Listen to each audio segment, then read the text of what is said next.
Hello, everybody. What's up? I'm Jay with Guilty of Crime, and we're back. Thank you, Diana L, for starting off with the $1.99. Thank you, Guilty of Crime, Mrs. Guilty, and Baby Guilty. Thank you, thank you, thank you. I appreciate it showing some love for Diana L. How is everybody doing today? Come on in, guys. Hit that like button, subscribe if you haven't, get a membership if you can.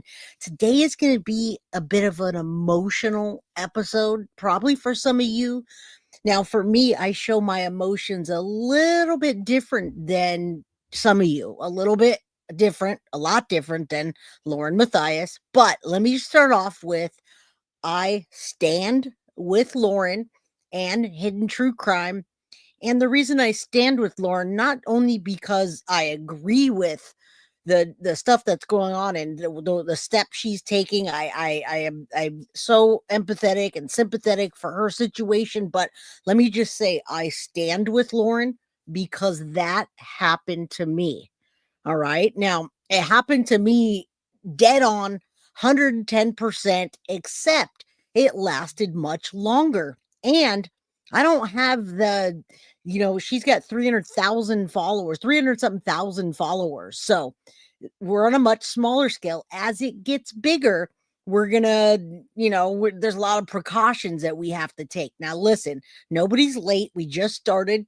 Today, we're talking about I'm being stalked and bullied and fear for my safety. I am responding to it and at the same time letting you know what happened to me on Guilty of Crime. All right. So I'm going to interject a little bit with that. I stand with Lauren. Now, would I do it the exact same way she does? Maybe not.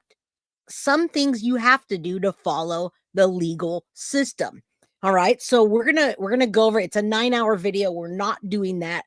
A lot of people were confused, and a lot of people texted me and emailed me and reached out any way they could. They said, Jay, go watch it. Jay, cover it. Jay, it's what happened. So a lot of people know what happened to me. And those are the ones that are close to me. The ones that are close to me help me to fight this nonsense. All right. Yeah, it was 9 hours, Shadow. Tania, thank you, Jay, for being awesome. Online stalking and bullying is not okay, but it's getting bigger and bigger and bigger. All right. It's happening so much more. So what I'm going to say here is we're going to be covering this video on what happened to Lauren Matthias, but at the same time, let me just give you a quick recap because so many people didn't know what the hell. They jumped in and they said, What happened, Lauren? What's going on? What's the recap? What did I miss? Once you watch 7 hours and you hopped in, you don't know what the hell happened, right? You don't know what the hell happened to her. So I'm going to just recap that for you on what exactly happened. And then I'm going to tell you as I respond, what the hell happened to me. And I'll just, kind of interject, but step for step for step, what she did is what law enforcement, local San Jose Police Department, and FBI cybercrime suggest to do. Now, the only difference with me and her is that she was going to be in court with her stalker. She's going to go into court. They were going to have a hearing, and she didn't go in, and she canceled it because Law and Crime was going to stream her case, which in all fairness, she streams everybody else's cases along with me. I stream cases as well. So what are you going to say? I don't want you streaming my case when I'm always streaming everybody else's. That's kind of tough to say. All right. So let's and it goes beyond trolls, guys. I want you guys to understand that this goes way beyond trolls. So let's do this real quick before we get into this. I'm going to tell you what happened last night. Let me just give you a quick rundown and key points so you guys understand about stalking and bullying and online harassment and where it turns into real life. Now, you guys the trolls can talk crap. We can have a call-in session where someone just completely degrades me and says I'm a piece of trash. You guys can go on Turtle Island and trash me there. You can even go to Reddit and start a thread, which is what happened. But when you take it too far is when you call my job, when you call Cars for Kids and get my car donated, my only car that I have for Baby Guilty gets donated. Then you call the health department and say that I'm doing tattoos out of my home, which in fact isn't true. Health department came. You sign my phone number up for hundreds of calls a day for just random stuff, and you take it to real life and you start reviewing my family and doxing. That's the same thing that happened to me is the same thing that's happening to her right now, except I kept it very quiet. I didn't say anything. I spent thousands of dollars. Thank you, Bree, for the $2 towards our goal. I spent thousands of dollars behind the scenes for cease and desist and a private eye to find out who these people were. Now, in her case, she knows exactly who her stalker is, so it's easy for her to say, "This is my stalker. I'm sad about it. She's pissing me off. There she is. Get her a restraining order, and let's go to court." With me, I had 6 stalkers, 6 different grown ass women that were friends with me on Guilty of Crime in the beginning of the Madeline Soto when I was covering it. And you know what they did? They turned their back on me because I didn't answer an email, or they turned their back on me because they didn't like my response. And what they did was they created an entire YouTube page about me, doxing me, my family, my daughter, my mom, my nephew, every single person. And then they took it over to Reddit, started another thread, and basically put up the plan of my demise. Okay, so very, very similar to what's happening. So I'll interject here and there, but this is why I relate to what's going on. And this is what needs to change. Now, listen, most people don't know about it. Unless you're close to me, you wouldn't know what I did, what happened, how much money I spent, and all the things I had to go through to get it to stop. And I'm still like, going to Crime Con. My mom's afraid after listening to when we had a call in and some lady called in and was crazy and talking crap. My mom was like, maybe we shouldn't go. Maybe we shouldn't go to Crime Con if people are going to be doing this. Maybe they'll hurt us. All right. So that being said, you guys are going to know who, what, all this as we go. I just got started, but I wanted to make it very, very, very clear about what we're talking about today. We're talking about stalking and bullying and the fear for safety, and we're reacting to hidden true crime. Now, let me give you a recap. Okay, I'll put her back up here while I give you a recap of what what happened in that 9-hour video. All right. I don't know what's wrong with people, guys, but it happened. It happened. That's why we don't talk about tattoos anymore, because they got mad about me doing tattoos and they called the health department. Now, the health department came to my house twice. They came over one time randomly, and then another time randomly when I was leaving for vacation. They didn't find anything. They wrote up a report. I told them what was going on, and that was that. Karen, thank you so much for the $1.99 towards our goal. Thank you for being a member for 15 months. I appreciate that. And Nikki for 10 months, almost a year. I appreciate you. So I just wanted you to know that this happens. And when it happens to people that are public figures, it's because they use the excuse that we're a public figure and they can do whatever they want to us. But laws are changing. Twin Mama says, I just quit my channel for the same kind of stuff. It's ridiculous. Now, I want to read something to you real quick when we get it started off. Let me just read it, get it all out, and then I'll interject so people are not confused. I'm going to just quickly, I wrote down what happened to me, the avenues I took, and then I'm going to give you a recap of this, and then we're going to react. Indy Isham, thank you so much for the $9.99 super sticker. I appreciate you greatly, and everybody else supporting the channel. So listen, thank you so much, Anthony. Good to see you, my friend. Thank you for the $10 towards Guilty of Crime. And I wish I could show you all this stuff, but I don't have it redacted, and it has all my information. So real quickly, now listen, I filed a police report with San Jose PD. I filed the police report against 6 different grown women. And the only way I was able to find those grown women is by getting a private eye to find IP addresses and dig back in my emails and find out whose name matched up with what. So I was able to send cease and desist, file a police report, and get a cyber stalking claim, as well as everything else that I did, right? Now, one of the women sent an email to my boss, and I just want to read it to you real quick. She literally sent it to my boss. So I'm just going to do it with, I'm just going to give you why I'm telling you why I'm here and what happened to me real quick before people get confused. And then I'll give you a recap and then we'll go over this because people were really confused in chat last night. I noticed that. All right. I really noticed that. Okay, hold on real quick. I just sent it to myself. Okay, listen, let me just read this to you real quick. It's crazy. It's crazy, crazy, guys. Crazy. All right, what's up, everybody? Good to see you. Now, I'm not going to show you because it doxes me. This doxes me if I show you this email. It tells you who I am, where I live, or I mean, all the stuff from my, and it will dox them, and I'm not going to dox the people that harassed and stalked me because I wouldn't do what they did.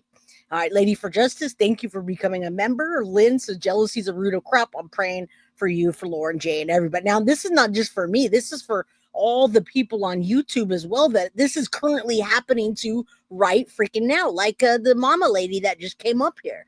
All right, now listen to what this lady said to my boss. She sent this message to my boss directly. She left her name, her number, and her email. So I found stalker number one. It says subject, your employee, Jay Scott. Now, first of all, my name is not Jay Scott, by the way. That's what I use for tattooing and for YouTube. All right. My real name is something else, and I have it. That's what I use at work. But it says your employee, Jay Scott. So right off the bat, I knew it was from YouTube. It says your employee, Jay Scott, is live streaming YouTube crime videos from her place of employment and knowingly and wrongfully defaming an innocent female nurse and victim by fairly accusing her of being a male California-based pedo and registered SO. That party is presently in process of filing a defamation suit based on your employee's raised claims, which may not have been streamed or may have been streamed from your place of business. So there's one of the things they tried to get me fired from my job. Now, luckily, guys, I've been at my job for 18 years and my boss is like my family. So he said, what is wrong with this lady? File a police report. Get rid of her. Get rid of that. Do what you need to do. And again, my name is not Jay. My name is not Jay. So that's my name by tattoo and that's my name by YouTube, but that's not my real name. So if you go to my boss and you say that, he knows that that's not true. And even if it was, he doesn't care. He supports my YouTube channel and me and baby guilty and wife, queen guilty, and my son, everybody else. All right. So we're doing a reaction video to Hidden True Crime, but I'm telling you quickly how I relate to her. Now, secondly, Cars for Kids. They literally donated my car to Cars for Kids. And I can show you that one only because it doesn't have, hold on, let me show you. It doesn't have any like identifying anything on it. Let me make sure there's nothing identifying on it besides like my email. I got the hater emails, missing children, Madeline Soto.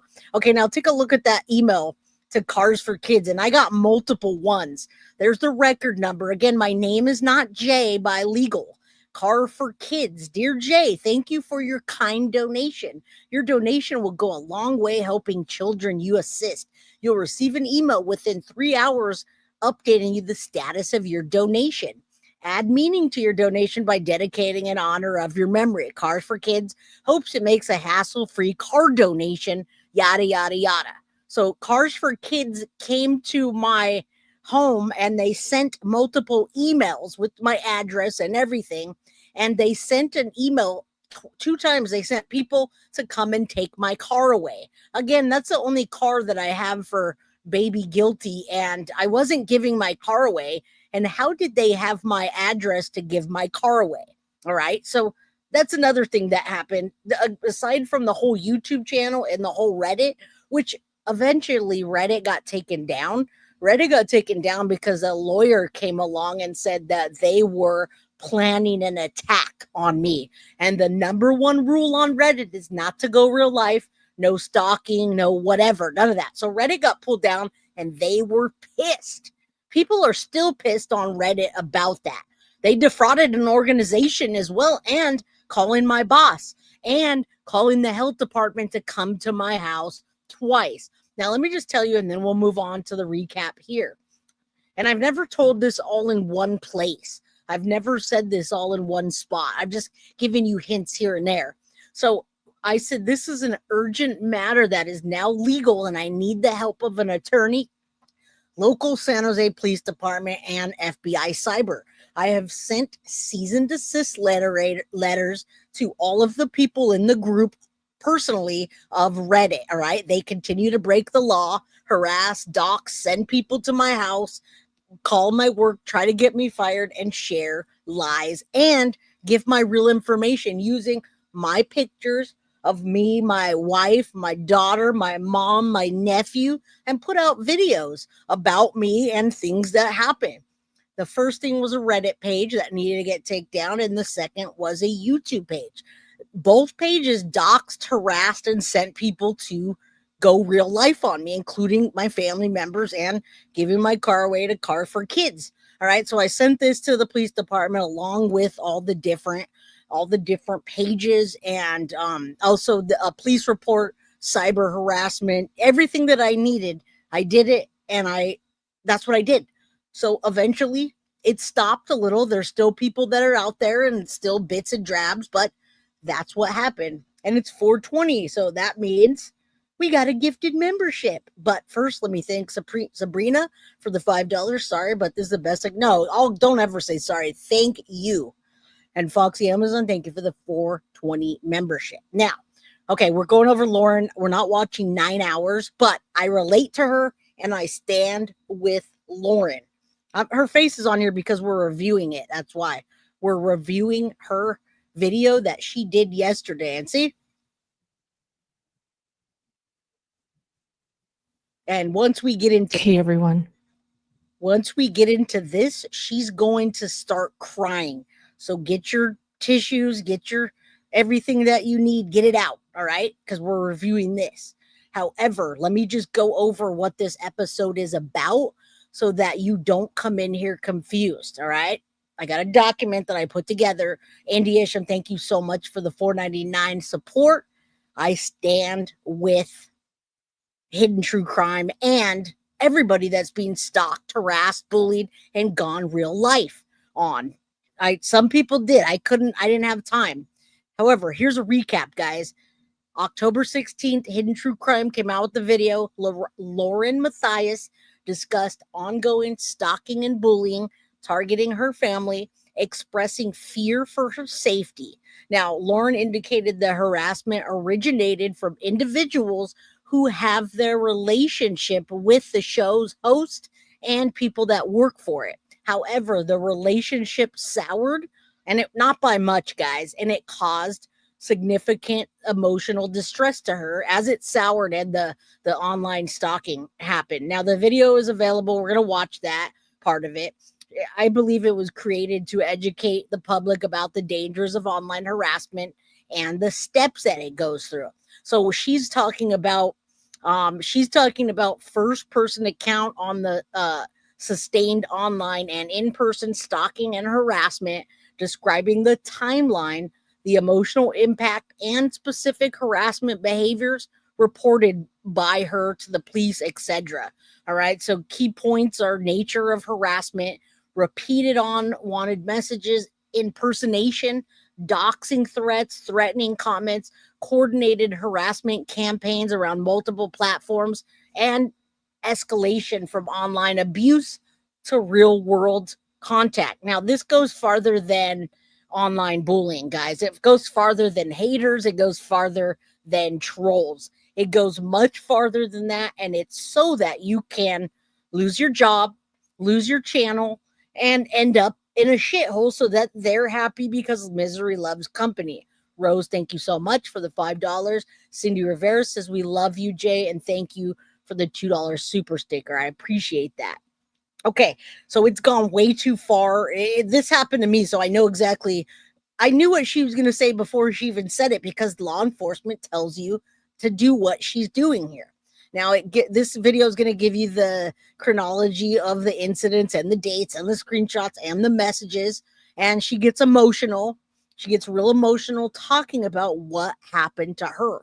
All right. She tells you the steps, including cease and desist. After that, they tell you to get a restraining order. And then after that, you take it to court. Those are the steps. All right. So, practical takeaways here: you preserve your information and organize it, save screenshots, direct messages, logs, timestamps, and platform confirmations. All right. And then block, report, and enable stricter privacy settings, which I've been doing and she will do now. And then notify law enforcement with all that evidence and a packet requesting documentation and police report numbers, etc. Anything that you have. So this is what she's talking about today. And I just want you to know that looking up this stalking and harassing, it says roughly 4 in 10 American adults report having experienced some form of online harassment, with growing shares reporting severe abuse such as sexual harassment and stalking. Independent trackers estimate millions of people experiencing cyber stalking annually. One recent compilation estimates as many as 7.5 million victims per year in the US. Now, platforms like YouTube and similar services are a big reason, and why this is happening even more, including YouTube, Reddit, Rumble, and all the other pages that they want to take you outside of YouTube, because YouTube, I got to tell you, they do have rules in place, but they don't have the rules in place that we would like. All right. So I'm going to bring her back up. I'm going to give you guys a little bit of attention, say hello and thank you. And we're going to get going. I stand with Lauren. Guilty of Crime stands with Lauren. Not only because it's the right thing to do, because it's happened to me, and it might happen again. It might happen after the show. It might happen at CrimeCon. It might happen on Friday when I do a call-in show. All right. YouTube doesn't follow through, but I got to tell you, Fisher Blue, I got 13 videos removed from YouTube when they created a channel about me. They showed my kids, my mom, my nephew, my cousins, my everybody. I'm surprised my boss didn't make it into the video. But my boss loves me. I love him. And I run a company in the Silicon Valley that I can't get fired the way that Lauren can, which she did. People cut ties with her because this stalker reached out and talked crap about her to major networks that she's working with, as well as her husband.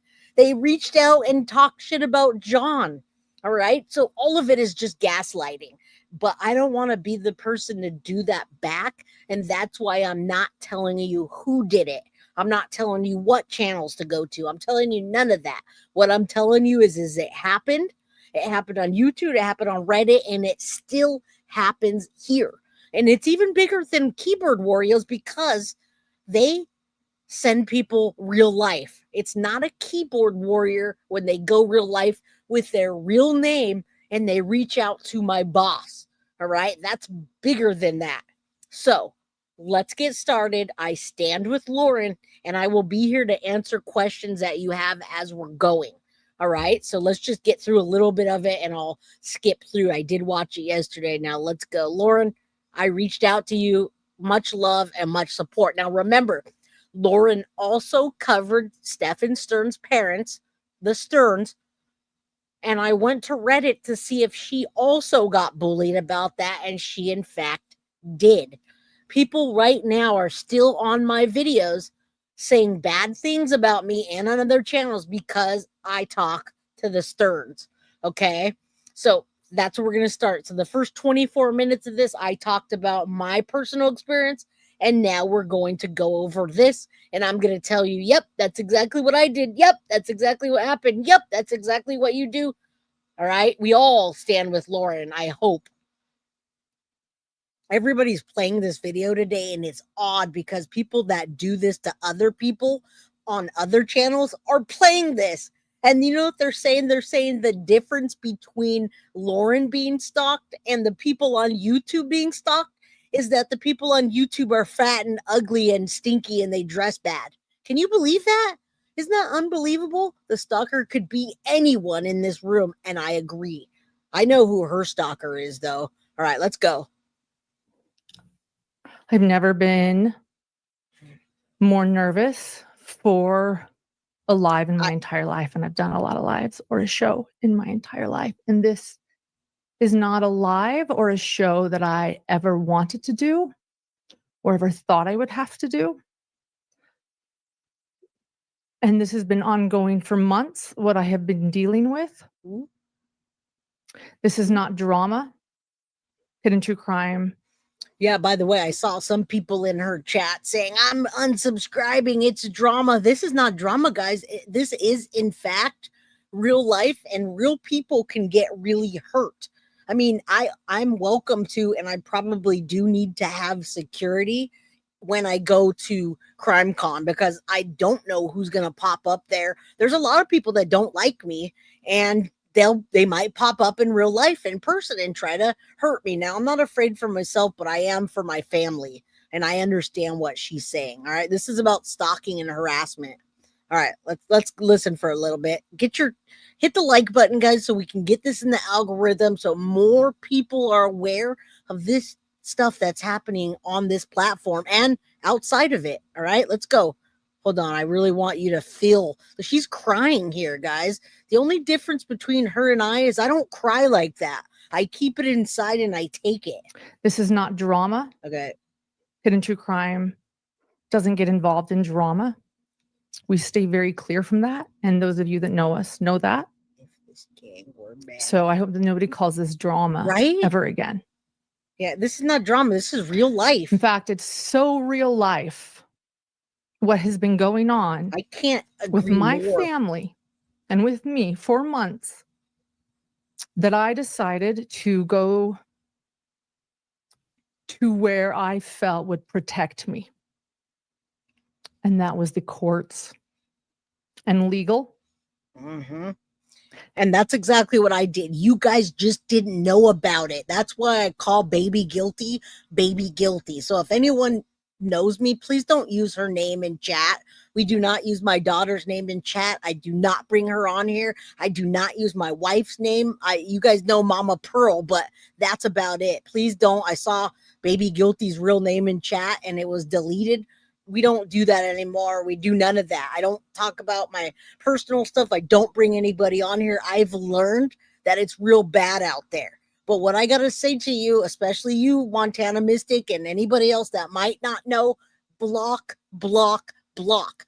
Don't feed into it, because when you feed into it, you're being just as bad as they are. And then it becomes a gaslighting situation where who's right and who's wrong. So block, block, and block if you don't like somebody. Now, when it becomes 6 people harassing you and going real life, you can't just block them anymore. And I filed a civil stalking injunction because what was happening to me and my family. Hit that like button, guys. Thank you guys for your support. Utah's civil stalking injunction code. The stalker was in Utah. And I'm in California, guys. And it was very clear to me that that was the step that I should take. Yep. And I was granted a temporary civil stalking injunction after I filed my evidence and my exhibits before the judge. That was served. And my stalker was served a temporary civil stalking injunction. Thank God. Yes, thank God. This lady is crazy, man. A little bit to that, after filing a civil stalking injunction, is to hope to make it Thank you, permanent. Mama Sage. Thank you. And that was going to be on Thursday. No, people do know my state. I can't hide the state. And then do you know what happened? I hear you. I am too, Bear. Somehow, thank you, love. Thank you. Someone decided to let Law and Crime know about my civil stalking injunction. And Law and Crime decided that they deserved to have cameras in the courtroom while I am explaining what my family has been going through for months. Welcome, new subscribers. The law and crime, I don't know, is it a slow true crime month? They thought that my family's pain should be live streamed on their trial channel. I am a limited public figure. I'm just a mom who has a YouTube channel. And yes, I've become a limited public figure. Yep. I'm not Johnny Depp. I'm not Amber Heard. I'm not Gwyneth Paltrow. I am a mother trying to protect my family and my little boy. Yep. Same here. And I am a journalist who has never, ever in my life heard of anyone streaming a civil stalking injunction. Now that is interesting and weird, and I don't know what to say about law and crime, only because yeah, I'm too bare. I don't want a PO box because it's too much, but I don't talk to people anymore, guys. When people try to email and be friendly, I go, if you guys notice, I barely say 2 words to them, and that's it. I can't be friends with anybody anymore, guys. There's no more friends, there's no more emails, there's no more social media accounts. I don't get to do any of that anymore. I don't get to share pictures with Facebook and my family. I stopped doing all of that because of this. Now, law and crime, it's a bit interesting because we stream other people's pain all the time. So I understand what Lauren's saying, and I wish that she can talk directly to law and crime and tell them that she didn't want to do that. But because they did want to stream it, she had to back out of the case. She couldn't do it because she didn't want them filming her son and filming her whatever was going on in court. All right, let's keep going. Hi, Mom. Love you. Ever. It is not something you do. And why? Because it's someone that is being abused, that is attempting to escape something dangerous. I never wanted to do this live. But because of what law and crime did, I know, she's terrible. I had to dismiss my civil stalking injunction because I am never, ever going to let my child's mental health be live streamed for entertainment. Crazy. YouTube streets and are I crazy. Find it disgusting that anyone would want to do that to me or my family, a civil stalking injunction. My 8-year-old's mental health is not your entertainment. I wanted to keep this private. All right, guys, let me just start off saying this. This is not what law and crime did to her at all. That's only part of it. I just told you I was stalked, harassed, and bullied for the last 1.5 years, and that's what's happening to her. So everything that led up to stalking, harassing, and bullying also leads up to us going to court. When you do a cease and desist and then you get a restraining order, what happens next? You can file a civil suit or you can file a criminal. You can file it criminally. She did that. And when she was walking into court to go get the stalker and harasser in trouble, law and crime showed up with their cameras and they wanted to stream her stalking case. There's nothing really that confusing about it. She's upset about them wanting to stream it live because she doesn't want her family to be shown. That's the only confusing thing. Everything else is very, very straightforward. She's being stalked and she's being harassed and she's being bullied.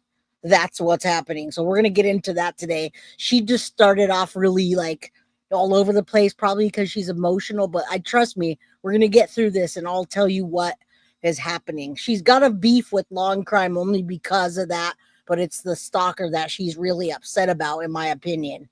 I wanted to keep my pain and the bullying and the abuse and the harassment and the defamation and the pain that I have been dealing with behind the scenes for months I wanted to keep it private. Not anymore. It's not. Not live streamed to millions of people watching Law and Crime. I know. And so, if Law and Crime thinks that my family's pain and emotional turmoil is worthy to be on their channel, that they're going to be pool, which means they can share it to all media platforms. This is just for everybody. Then I'm going to take don't back become my a narrative. creator. Don't be a creator. And I'm going to own my narrative. And you're going to show us who the stalker is. Everything tonight. Now, we're not going to get through everything, but we're going to listen to what happened, and I'm going to forward through. She's actually going to show her stalker being petty and gaslighting her in public, in person, online. It's wild. We're going to go through every filing. We're going to go. Once you get the beginning, you'll get it, guys. We're going to go through a lot. Once we watch this, we'll get it. So get ready. Yep. My hand has been forced. Yep.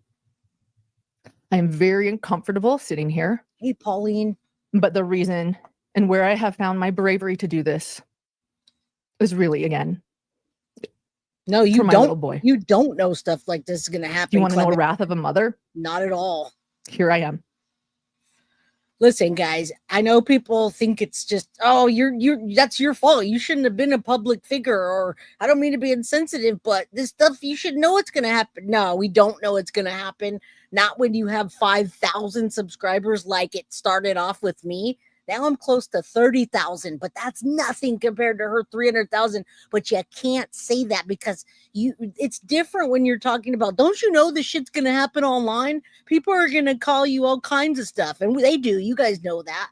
That's much different than people calling my work, people donating my car, people calling the health department, people trying to get her fired from supporters. It's much different. That is not the same. That is way past that. That is not, and that's what needs to be, that's what we need to teach here. That is not the same. Nobody deserves that. Nobody. Okay. And so we're going to begin. Mm-hmm. I need to collect my thoughts. I know what's next, but really quickly, I have my producer Grayson here with me, helping me. Let me just ask you, it's going to be a long live, so sit in. Yeah, I might need a bathroom break at some point. I haven't been able to eat. I'm not eating. So right. I have go a little bit forward so we can see what she's going through and not be, I don't want you guys to be confused about any of this. Right, and rely on maybe responsible people to help. No, nobody deserves this situation, and that's okay. But if it can't happen in this situation, hey, yes, good. Welcome. That no laws or legal things can help me. Now we're gonna, like I said, we're gonna go forward to enough where you see the paperwork, you see her actual stalker gaslighting the shit out of her. It's the wildest thing ever. But it gives you a good idea if this has ever happened to you. It gives you a good idea of what was happening while you were thinking you were crazy and maybe you did something wrong. It shows you that you didn't. It was them. They wanted you to think that. Could at least want to finally talk about it, even with my boys, and share what's been happening. Because I do want to help with cyberbullying now, and I know that I'm a public figure. Never mind, hold on, just stop for a second. I was really zen before you started.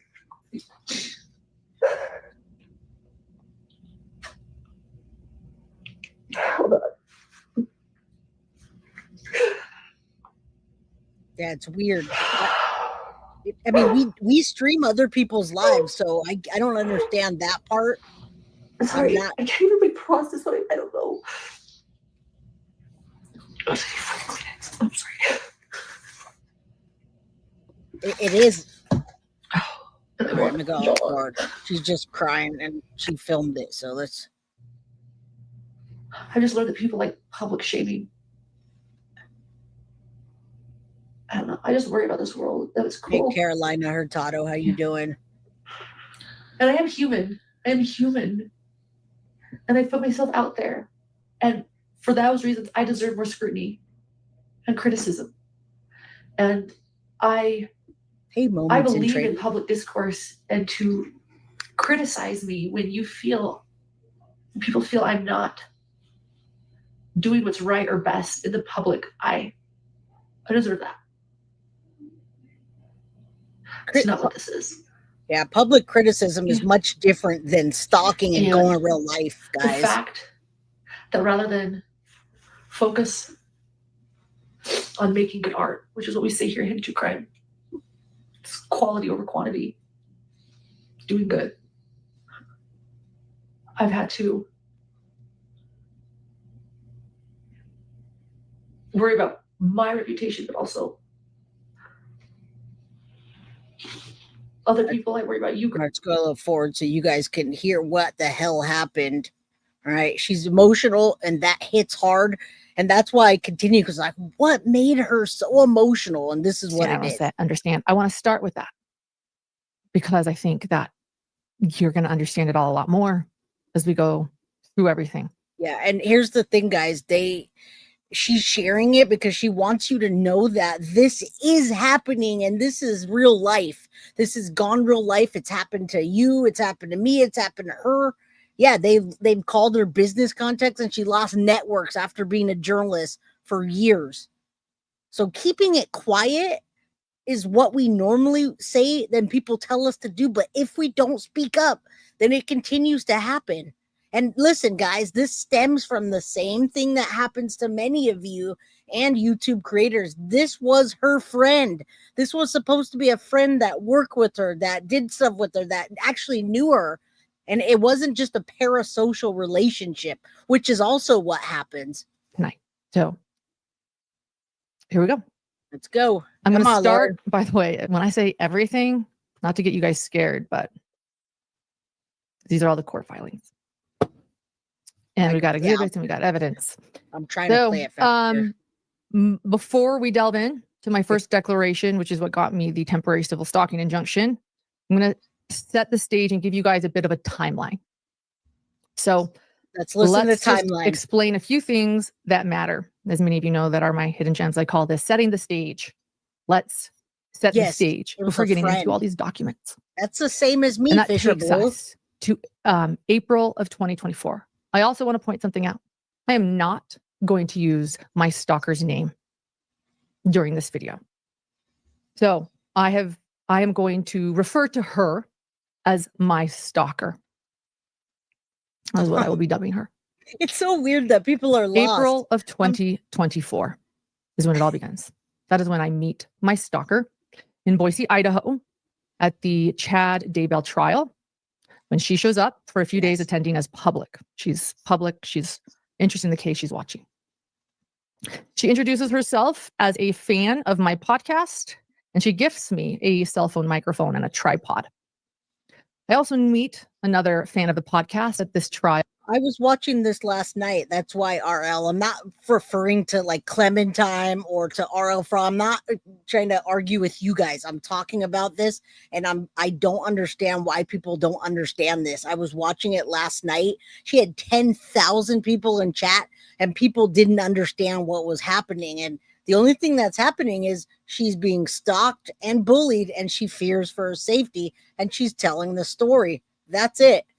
So that's why I wanted to bring it on, because I'm confused about why people are confused about what happened. She's just telling her story. That's it.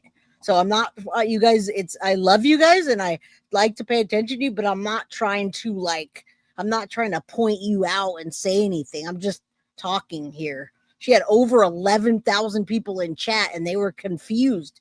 It's simple. It's very simple. She's being stalked and harassed, and she fears for her safety, and she's telling us her story, and I'm reacting to her story because it happened to me. All right. Named Lori, also attending as the public.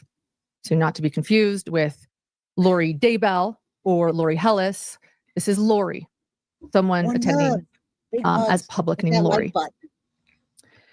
Then there's Lindsay. Lindsay is a podcast producer, and Lindsay starts doing part-time production work for me at this trial. You were She's quite one of good. what? You were one of Very what, talented. Running Bear? And then there is my stalker. And my stalker also befriends Lindsay and Lori. 1,000 what? And Lindsay, the producer that is there, starts doing part-time production work for me during this trial. And my stalker and Lori become friends with Lindsay, along with another woman named Janice. Now, a few things to know about Janice. Janice, I don't know her very well. This is our history, though. She was noticed by me in Daybell Facebook groups early on, years ago. I was in a lot of the Daybell Facebook groups. It's where a lot of information is, a lot of the insider scoops. And she was quite funny. Her posts were very funny and witty. And I that I thought that at first. And then and here's the problem, guys. When you don't know, you just don't know. So I'm assuming she vetted these people. Can I tell you what, Fisher Blue? We vetted the shit out of my people. Carly is essentially my channel manager that gives me all my advice. And she makes sure that we vet everybody that comes in. And when I started doing this, I was just so lovey and like, oh my God, I'm gonna change the world. We're all gonna be friends on YouTube. We're all gonna collaborate. I'm gonna talk with my subscribers. My mods are my best friends. I'm gonna tell them everything. They're gonna know it all about me. And then bam, they fucking turn on you. They turn on you, and when they turn on you, they drop everything out. No matter how much of a caution you took, they do it. So it doesn't matter. It doesn't matter how much you have them sign. Not what is that letter that you don't say anything? Non-disclosure. It doesn't matter if you do background checks. It doesn't matter what you do. They still do it. They don't care. So we got to teach people now. Don't do it. Don't start off. Don't be friends with anyone. Be extra careful. Yeah, NDA. What's up, Holly? That's my girl. Good to see you. Hit that like button, guys, so we can get this in the algorithm. Posts turned into what I consider bullying. I know everyone has a different definition of that. It's what I consider bullying. Here are a couple of them posted in groups just to kind of let you know what I saw. Here's something making fun of Colby. And here is one where she's sharing a video titled "Let's Talk About Kay Woodcock." And Kay, this video, luckily it is no longer on the web, but it defamed Kay Woodcock and lied about her and essentially implied that she was complicit in her grandson's murder and that she didn't do enough. It was a very cruel Hey, video. Pauline, Kay is a victim in this case. Her brother and 7-year-old boy were murdered. Thank you, Midnight Lace. And people are doing videos about her. And Janice liked to advertise those videos, and she was a mod in those videos, a moderator. And then again, you saw the other one where she's making fun of a dear friend of mine and another victim who lost his entire family. Now, listen, man, Colby just has my heart. That guy's been through so much and I can't imagine that these creators can do this and people can support them. People were using this video today to react to it on YouTube and to justify what they're doing to other people and how they're stalking, harassing, and going real life. All right. They're literally calling CPS, IRS, welfare office, law enforcement. They're doing checks that don't, you know how you do it, like a welfare check. That's almost as bad as swatting somebody. All right. So that's what's happening. It's just as bad. It's just as bad. Justin Bieber just is 10,000 times bigger, but it's just as bad when someone shows up at your home, whether you're Justin Bieber, Lauren Matthias, or me. It's just as scary when they're putting pictures of your daughter up and sexualizing them, whether you're Justin Bieber or freaking or MC Hammer. I don't know. Kobe was in chat last night. I have love for that guy. All right. Okay, so that's good. So those are just a couple examples of why I didn't care for her. Yeah, Carly's my girl. She's family here. Whatever. Everyone has their own opinions. She might be a really wonderful person, and I believe that Janice is a complex person, and that she's very. I don't want anyone to go and bully her if you know who she is. She's probably a very wonderful, wonderful person. Yeah, I spent a lot of money. Okay, let's leave her alone. But that. Okay, so what she was saying is the girl that ended up ultimately stalking her. just wasn't someone that she clicked with. And the girl caught wind. Someone sent her message that Lauren said, oh, that girl's annoying. You're allowed to not like people. You're allowed to not respond to emails. You're allowed to decide you don't want to be friends with somebody. You're allowed to. Just because you don't like somebody or don't want to associate with them doesn't mean they have to go against you and go real life. Wolfpack, what's up, my girl? Wolfpack was one of our Guilty of Crime mods. We love her and we miss her. All right, let's keep going. That's why I don't have any other mods either. To be all honesty, I'm scared as shit to have any more people in my circle. That's my history with her. So I continue to notice these types of posts and rhetoric that Janice would use that maybe people think are funny. Again, that's fine. It wasn't my cup of tea. I told my friends privately in private that I thought she was a bully and that she was insensitive to victims. It was my personal opinion that I'm allowed to have. And then Janice and I officially met in person at the Lori Daybell trial in Boise, Idaho in 2023. And I attempted there to try to put our differences aside and focus on what matters, justice. And I let her know that, we might be on the different political sides of the aisle, Janice, but what we both care about is justice. And so we were friendly at the trial. Although I did notice while at that trial that she continued filming Larry and Kay Woodcock during vulnerable moments, making shorts about them that were unkind in nature and that would make most people uncomfortable. Additionally, that person you heard says that I randomly lived with her brother. That's Janice. A big rumor out there is that I lived with Janice's brother, who was my doctor when I was like 29 or 30. I never have. Barbie G? I've never even kissed the guy. I don't know where that rumor started, but just, it's going around to several people. Lori is from California, and Lori was attending the trial because of her interest in the case. I love it when people interested in a case attend a trial. And then in a strange turn of events, my producer Grayson, this is strange, but my producer Grayson, Lori is the wife of my producer Grayson's California dentist and is someone who works in the dental office in California.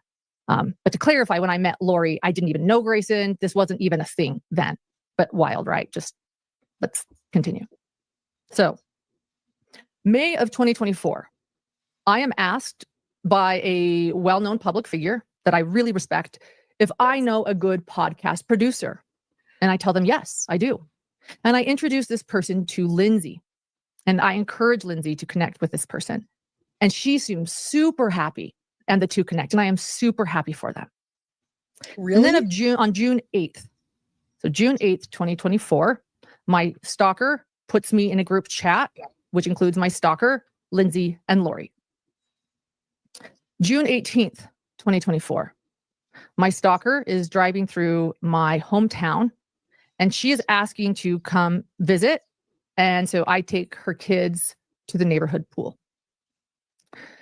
July of 2024. I have now officially hired Lindsay as a producer, as an independent contractor. So this part's important, and then we'll get into the videos. She's going to show you the videos of her stalker and how she's gaslighting even law enforcement. They gaslight law enforcement, and they think law enforcement hasn't seen it all. And guys, guess what? I didn't say anything to you. I knew better. I learned my lesson when I first started streaming on here. My roof fell in, and I told you guys about it because a mod of mine told me, hey, your roof fell in. Why don't you start a give, go, send? I will never do that in my life again. I'll never involve you guys in anything that happens to me. Even if I'm dying, I won't do it because to this day, there's still people talking shit about me and showing pictures of my roof that fell in and saying bad things about it. So never again. I've learned my lesson on that. And I think Lauren is, and I think she's sharing this because she wants you to know. Don't let it happen to you. If it's happening to you, it's not all in your mind. It's really happening, and laws are catching up. I assure you. I was in touch with law enforcement, many different levels of law enforcement, and they said laws are catching up and it's hard to go across state lines. That's why FBI cyber harassment. But if that's happening to you, don't let them gaslight you into thinking you're the problem. All right. Just know that it's not you, it's them. More full time. And we have daily production meetings in the morning along with John. And she is helping to produce my podcast episodes. She explains she is going to also work for this said public figure that I connected her to. and that she thinks we can pull off working for both. I tell her, okay, I am super happy that she has this upcoming gig with this public figure that is a wonderful person, and I tell her so. Big hug. Lindsay and I decide to cover the Alec Baldwin trial in Santa Fe, New Mexico. And due to concerns of cost, Santa Fe ain't cheap. It's expensive. Working. Lindsay recruits my stalker and Lori to share an Airbnb with us to help keep down the costs. And then I tell. So she's just giving you a quick, brief, like overview of how she met her stalker. All right. And coming up soon, she's going to tell you about the stalker going to Crime Con and trying to stalk her some more. And you'll see law enforcement throwing her out of Crime Con and her still playing dumb and blaming it on Lauren. Right now, I went through all that and I didn't tell you guys about it, but I also had to spend thousands of dollars to get a lawyer, to get the C&Ds, to get the C&Ds served, to get a private investigator to look up these damn IP addresses to find these nameless people. Because unlike the people that did that to me, I didn't know exactly who they were. I had an idea, but I didn't know who they were. Now I do. All right. And law enforcement knows too. John this, and he's reassured. I say, look, we've got a couple of trial people I met at a trial, these trial goers that are going to come with us and help to keep down the cost of this larger Airbnb in Santa Fe. July 10th, 2024, in the morning of July 10th, 2024. July 10th was a big day. I'm outside of the courthouse of the Alec Baldwin trial, and I interview I interview several people that day, so I don't want anyone confused. There are 3 lives that day. I don't want anyone, but one of the many people I interview live on camera that day is my stalker. Yep. And I introduce her as a fan of my podcast, A Hidden Gem. I personally did not think it went great for content. No harm, no foul. It happens. And that day continues of July 10th, 2024. And at this time, my ex-contractor, who was my then contractor and friend, so my contractor at the time of July 10th, 2024, she is streaming the Alec Baldwin trial live on our YouTube channel for us while I am in the media room at the courthouse covering it, and she's there. And I reach out to this ex-contractor, again, my contractor at the time, let's clarify that. I reach out to my contractor who's live streaming the Alec Baldwin trial, and I ask how things are going with the streaming. I discuss work in a text with this ex-contractor, then contractor. And I explained that I like this press room for the moment before heading to the courtroom because, and I'm going to say this verbatim, this is what my text says to her, quote, "It's space from roommates. One of them is kind of annoying." So right there, I gotta stop. That's all she did. That is what she did. She told another friend that the stalker was annoying. And this all went off because the stalker was annoying. You're allowed to say people are annoying. You're allowed to not respond to an email. You're allowed to not agree with me. You're allowed to think that I'm an idiot for talking to the Stearns. You're allowed to call me names on Turtle Island. You're allowed to make comments on my videos. You're allowed to do that with her, but you're not allowed to go real life and start getting people fired, harassing people, giving things away, signing up phone numbers. That's against the law. And that's what we're going to talk about. And you're going to see that today as she shows this lady being served. All right. So that's what started all this, because one person shared another text message and she called the girl annoying. So what? This contract worker then asks if it was the one I had on a live that morning in front of the courthouse. And I explain that it was. The contract worker states back to me in a text message, "Not going to lie, that person is obnoxious. Don't put her on camera again, laughing face emoji." I agree. And I say she is constantly anxious, loud, and worried. End quote. A very private work conversation in a text message. July 10th, 2025, that evening, the contract worker called me and unexpectedly and angrily quits on me and also ends our relationship for good. As in, is never going to talk to me again and is going to block me. She accuses me of several things. She worked for me, but we were also very close friends. And after this phone call, I try not to, but I start crying hard. And Lori, Lindsay, and my stalker, who are my roommates in this Airbnb, they comfort me. And I am embarrassed and I keep apologizing for crying. And I am grateful for their kindness. I'm glad I don't cry It was a very like traumatic that. moment for me. And I guess I can say I'm still grateful for their kindness in that moment. And that kindness that they showed me I wish. made me open up even more to them I in the wish, coming man. months. Because I'd they say were there more. for me during a very traumatic moment. The end of July 2025, I hire my stalker. It was Lindsay's suggestion I don't know. to do podcast episode artwork for me. She's a very talented artist, my stalker. And this continues for months. In October of Let's bring it. 2024, Come on. I cover a trial, as many of you know, in Delphi, Indiana, with Lindsay. Me too, girl. Me too. And Bring it. I am paying Lindsay daily to be there for me. In my opinion, I was paying her well to be there for me daily. And I'm also paying, it's an all expense paid work trip. I am paying for all of her lodging and all of her food and everything she needs to work for me. Exactly. But it doesn't work. My like stalker that flies anymore. out to attend as public for a couple of days and pays me to stay in my Airbnb that I had. And Now, let me just tell you guys something.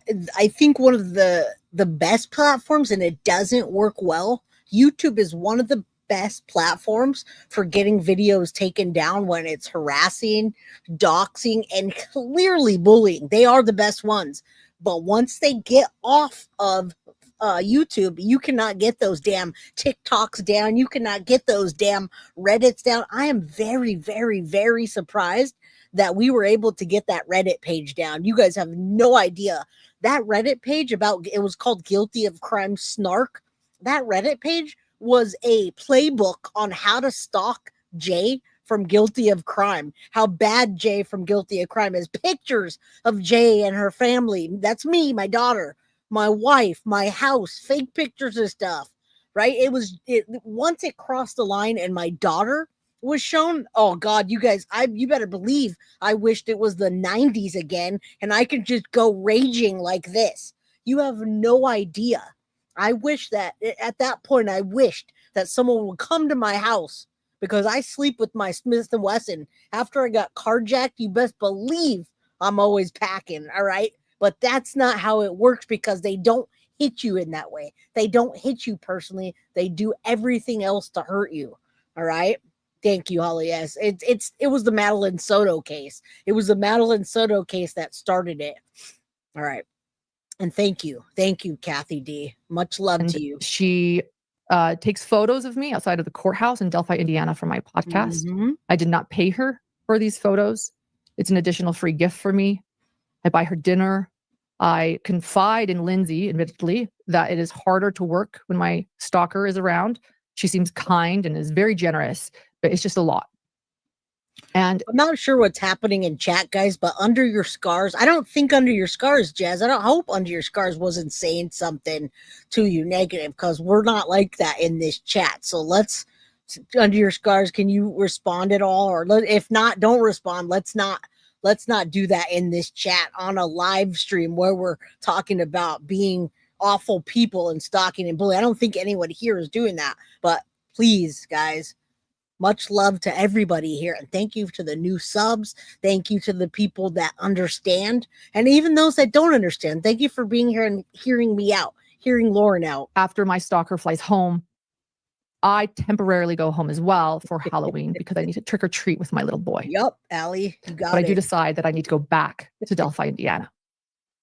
While I am gone, Grayson, who you guys now know as my producer, Grayson takes notes for me in the courthouse while I'm gone. She does an incredible job, a hell of a job. Couldn't have done them better myself. I didn't do them as good as she did them those 2 days that I was gone. It's true though, Mama. And I begin paying Mama. Grayson for freelance work, including those notes. Yep. I then, back in Delphi, I start noticing a lot of red flags.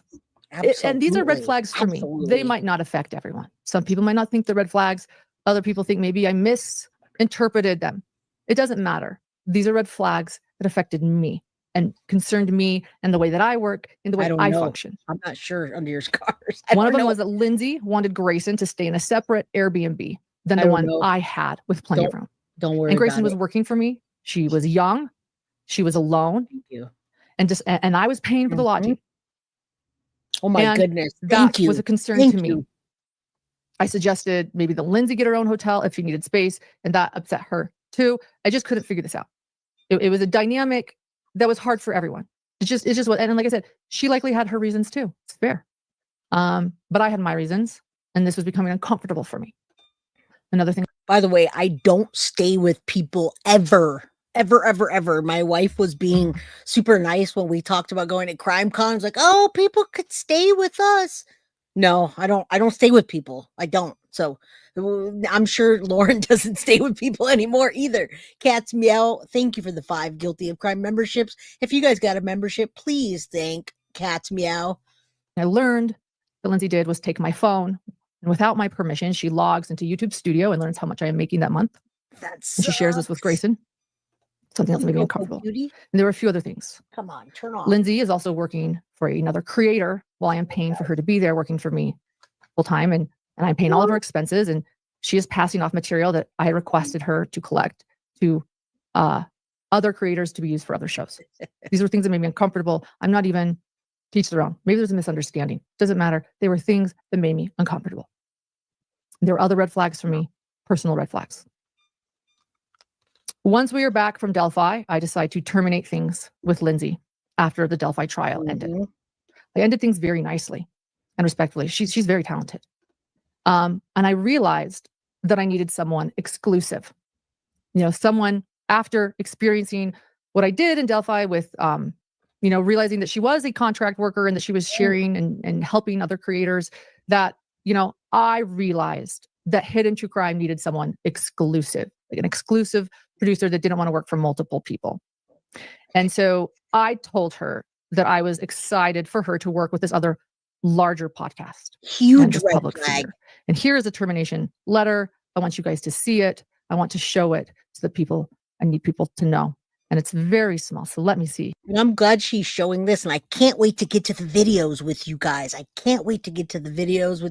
you can see the gaslighting at its finest. Oh my God, when I was watching this last night, guys, and thank you to the people that texted me, emailed me, and got a hold of me to watch this, because the ones that are close to me know what happened. They know what I was going through. My mods, oh my God, I just love my mods. I'm keeping them as long as I can. And if they ever leave me, I'm just going to have my wife mod for me. Screw that. I don't trust anyone anymore. Desiree, Turtle Island thought it was just Dolly Channel. Where's Turtle Island? They're not doing that tonight, but shit went down on Turtle Island too, guys. All right, let's listen to this, and then we're going to get into the videos. I really want you to see, just in case it's happening to you, what gaslighting at its finest looks like, even with law enforcement. How do you try to gaslight law enforcement? They do. If I can get it. They're crazy, man. Okay, I can read it. I made it larger. I say, after careful and update on our working relationship. December 2nd, 2024. After careful and deliberate consideration and after reflecting upon the changing dynamics as you work for other true crime podcasts, John and I realized that it will be too difficult to navigate conflicts of interest and that we need any current or future employees we hire to work exclusively for Hidden True Crime. We had high hopes that this could work, and we love having you on board, and you have had such a positive impact upon our channel. We feel incredibly lucky that we are recipients of your work during a transitional period of career where you have had so many options in the true crime arena. We are particularly impressed with your move into such an important role working for Redacted. Yet, as we have been reflecting upon the complexities of sharing a producer, we have come. Actually, that might have been CrimeCon in Nashville, but also 2025 CrimeCon that was, I believe, in Nevada. She's going to talk about that also happened there, and her stalker showed up there as well. It was crazy. Anyway, back to Lauren's stalker.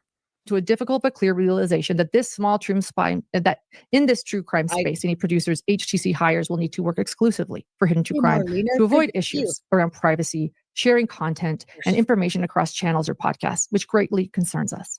As I have always stated, your desire to work with Redacted is an incredible opportunity that you should take advantage of. And we are thrilled for your exceptional talents Okay. being recognized with such a major talent. Thank you, Jennifer. Your absence undoubtedly will create a much bigger workload for us once again, which we do not look forward to. So we know that your efforts will be sorely missed. And we know, however, that the growth and experience you'll receive will be unique and provide a rare opportunity for you. I'm proud of you for this opportunity. Go show them how amazing you are. I'm sure we will see you on the Apple podcast charts very soon, and that we hope our friendship. Yes, guys, we're working our way to. After she does this is a working relationship, and she's showing how it turned to shit. And we're gonna see the stalker. We're gonna see the stalker, the videos, the gaslighting, all that. True crime combos can continue. And who knows, if we're lucky, maybe we'll be collaborating later together in the future once the opportunity presents itself. Always my best, Lauren. We're almost there, guys. Thank you, Nancy. Welcome. And so, Two Bear. I later, just so you know, one other aspect of this, months and months later, I did send Lindsay a cease and desist. I had heard that. Okay, now real quick, this is where it all begins. That is what law enforcement tells you to do. Law enforcement, as well as when you go to a lawyer, the very first thing they say is, and so once I heard her say this, I was like, damn, I just finished going through all this shit. Unbelievable. You get a lawyer, and the first thing they say is you send out a cease and desist. Second thing you do is you take that cease and desist and you go file a police report at the police department, give them every information you have. Next, after you filed that police report, you go down to the courthouse and you get a restraining order. After the restraining order, they're going to probably break that. Then it goes to a court case, and however that happens, whether you're doing civil or criminal or what have you, that's what happens. And I knew what she was going to say because that's what happened to me.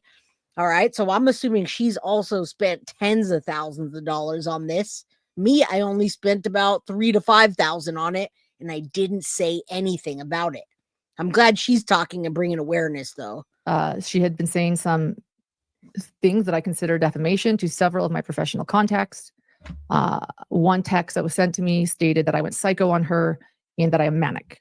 And other things from another creator that Lindsay was saying about me. Things that were not true. I'm sorry, Naomi. Thank you. I sent her that cease and desist and requested that simply she cease and desist about speaking about her time as my producer. I feel like this sets the stage for everything else to come. When my life then becomes a living hell. I think it for my entire family. It happens to a lot of YouTube creators. So let's fast forward to April 9th, 2025, when my stalker confronts me in the Maricopa County Courthouse while I was reporting the Lauren Daybell trial. All right, let's continue. Let's go a little further. She's telling you, and now we're going to see what the hell happened here. To worry about when it comes to sharing private conversations. In other words, shaming my ex-friends. Hey, Kylie. Honest, receiving a message like this, especially with accusations and threats, really puts salt in the wounds. I didn't expect that from you. You're good, Kylie. Hello. Okay. Good to see you. A couple of days later, I was sent a Reddit comment by somebody. And this is where it goes next. It starts on YouTube, it moves to Reddit, it goes to TikTok, and then it moves to Rumble. I'm telling you right now. And Kylie, we're going to see who's doing this to her in just a moment. And if you really want to find out who it is, it's so easy. I know exactly who it is. I went over to TikTok. I went into TikTok and I typed in Lauren hidden true crime drama, and the first thing that comes up is her stalker gaslighting Lauren. She's all over everybody. It's there. It's easy. And I'm going to show you who it is soon, but she wants it to be blurred out. I found her very easy. Right? You'll see. Just let me get through this and then we'll get to the videos. And we learned that it was made by my stalker. Just a couple days later, alleging that I was plagiarizing and that I had poached an employee from another person in my industry. Yes, hit the like button, please. I don't. Oh, we have it. Here it is. Look at that. Supposedly, Lauren poached an employee, and the employee is recycling scripts that she did for Lauren. Not sure if this is one of those cases, but a friend of mine overheard the girl she poached from talk all about it at one of the trials. This isn't true. It was put on Reddit. And so I thought, who did this? Well, luckily, she left a lot of trails to confirm without doubt that it is my stalker. Yep. And we have that evidence. I'm not going to show it now, but we have the evidence because she has since deleted that and much of her public posts. But we have all of the evidence. It's her. No joke, Kylie. No And joke. it was shocking to me. Again, I thought this was my friend and someone that was working for me. And now someone that's possibly sharing my conversations. What's going on? Now that happened to me as well, guys. All of my text messages that I sent out to people that I know got chopped up and sent out to everyone. And I had no idea that was going to happen. But now I don't send anything to anybody. And I got to tell you, I do not share y'all's text messages or anybody's. If anyone ever tells me, hey, send me a screenshot of that or do any of that stuff, I do not. Don't even ask me. I do not share screenshots. Jamie Casey, I don't get very involved with chat, but I love my Guilty of Crime family. Thank you so much. All right, we're almost going to get into the videos. I just want you to hear her tell this. That was made by my stalker alleging that I was plagiarizing and that I had approached an employee from another person in my industry. All right, now she's going to do a bunch of more things. She's going to say a bunch of more awful things, call people, talk shit about John, etc., and we'll get to the videos. We're trying to find them. We might. There's a lot of stuff going on, guys. So as we look for those, this is about the Ross Live. I said at the beginning of this month, P.S., that I'm going to work to connect to all of you again. It's been a while since. All right, so she's still putting out evidence of what this stalker or stalkers are doing and saying about her. Just all lies. Her Reddit comment that's now been deleted from Reddit, by the way. And again, Reddit is one of those places where I thought I could go, and I went, and then I said, hell nah. That's where there was a Guilty of Crime snark page that had everything about me and my family. It was a recipe for stalking. It got pulled down, by the way, which isn't easy. When someone tells me to stop engaging, my response is to stop. But here you continue harassing me in emails, even though I've blocked you. You've obviously are misinformed about this podcaster. I never wrote an anonymous hit piece about this podcaster. That was written quite openly by the person who wrote it. Yes, a moderator and someone who attended that trial of this case daily. She was correcting some factual errors that this podcaster had made regarding a case that I never covered. It was never a hit piece, and it doesn't hide her identity. Nor did I ever anonymously write the factual correction from court. Yes. That was somebody else. I asked how the comment was doing, which was supporting my friend, nothing more or less. I'm not sure how that has anything to do with smearing someone. Journalists typically adhere to factual analysis, unlike your correspondents, which is creating a false and defamatory narrative about me based upon your distortion of the facts and the misattribution of a post that I never wrote. But why let facts get in the way of your far-fetched and false narratives about me? I blocked you and agreed to stop engaging, but I guess you had to have the last two words because apparently you have no flaws and have never made a mistake. So I will ask, please do not contact me. The fact that you continue to contact me after I blocked you leads me to question my safety. Are you going to show up my home next since you know where I live and berate me until you believe your false narratives about me are proven to your confused satisfaction? I'm also asking you to stop posting lies and false information about me publicly, which negatively impacts my business. If you continue to harass me, I will be forced to take legal action. Okay. And I know that was strong. I know it was. But at this guess what, guys? Let me tell you something. This is the same exact thing that happened. And when I found out who the people were and what their names were, I went into my email and I typed up their names in my email. And lo and behold, at least 3 of the 6 people that were stalking me were in my email. And I was having conversations with them at the beginning of the Madeline Soto case. And they were messaging me, oh, I'm your #1 Guilty of Crime fan. I love you. You're so great. And having conversations with me about the Madeline Soto case. And they're trying to boost up my ego, etc. They did that. And they didn't even realize once I found them and went back, they were in my email. Just, I don't know what went sideways and where they just started to hate me and despise me. But most of them I knew. There was 2 of them that I was like, how the hell did they get on that train? How did they? But most of the time when someone's stalking you, it's somebody that you know or that you've ran into or that you know the name of. It's usually not a random person. And that's what happened in this case. Besides me, but how would you know that? I'll show you. Anyway, I found them. Police didn't find them. I found them by doing sleuthing and paying someone to look up IP addresses. Okay. So that's what happened there. point, I am shocked. All right, I let's realized pull she's apart. I want you guys to see some of the videos. sperm. Sperm, what? I want to get it. Okay, here it is, guys. If you're confused, don't be. She's being stalked, bullied, and harassed, and she's speaking out now. And we're going to start with the video number 1, which is not hard to find. If you go look at TikTok and you Google Lauren Hidden True Crime Drama, you will find this girl right off the bat. Jamie Casey says, I broke my shoulder. I can't get off the couch, so I'm spending my time caught up with guilty of crime shows. Like, oh, thank you, Jamie. And prayers to you. Everyone's sending prayers to you. Thank you. Hey, take your time and relax. That's what I would do. YouTube shows my face. My podcast does not show my face. My voice is how people recognize me. And when she posted my voice, it received over 33,000 views. So let's, do you have both of those? We can play them both, or should I read a few others and we'll just play them bit by bit? What's easier for you? Okay. Her computer's back. The phantom computer. We're just glad YouTube's back. We were actually going to go live earlier, and then YouTube went down on us. We thought, man. All right, let's get to the. Wait a second for sure. I know, but all right, here's the stalker. I'm going to put it at regular speed so you can hear her gaslighting law enforcement. An officer calls her, or I think an officer calls her, or she calls. I don't know what. She's on the phone with the law enforcement, and she's like, "Wait, what law did I?" She's literally combating about the laws of stalking. It's the wildest shit ever. And this girl looks like 4 of the 6 girls that did that to me. When I say that, very similar characteristics. Very, very. What's the case law? I want the case law, please. And then you said you don't screenshot them, but then all of a sudden but I kind of want to now. Like, if she's kind of harassing me, so I feel like I kind of want to. But like, what's the law? Well, if you need to, then you go file and report down there if you get harassed. I know, but what's the law?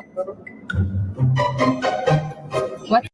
There's 9 hours of this, Cinderella, and I actually went through the first almost hour without skipping anything. So the evidence that was there, it wasn't really evidence. This is the evidence right here that she was telling a story of what led up to the stalking, and what led up to the stalking was her having a relationship with them turning on her, and then sending messages back and forth. So I assure you, this is the stalking evidence right here. So, but you can always go back and watch it. It's 9 hours. I'm giving you a recap. Good to see you, Cinderella. Hope you're doing well. I was just doing some searching. Here's the thing. I'm a patrol officer. I'm not going to my officer. I'm a best detective or anything, right? So I can do my due diligence and do some searching as well. So I didn't copy everything because we don't, there's so many laws that we just don't know about. No, I can respect that. I can respect that. Sometimes we need to, we need to do a little bit of extra searching and things like that. So, but I feel like to have a police officer telling me that, like, because to have a police officer telling me it's against the law to do that. I actually have several examples of her sending so many screenshots to me from other people. So, well, then that person would be the victim. Yes. So I could also inform that person that she would be the victim of this. So, but my question is, like, obviously you don't know the case law off the top of your head. I have an officer calling me, spouting something is the law, and I want to know what, like, so I can wait a second for sure. Like, I know, like, I'm giving you grace here. Like, I get it. You don't have all the, like, I can't even remember my kids' names in a row at sometimes. Like, I can't even imagine remembering all the laws. So I can wait a second for sure, but I definitely am curious.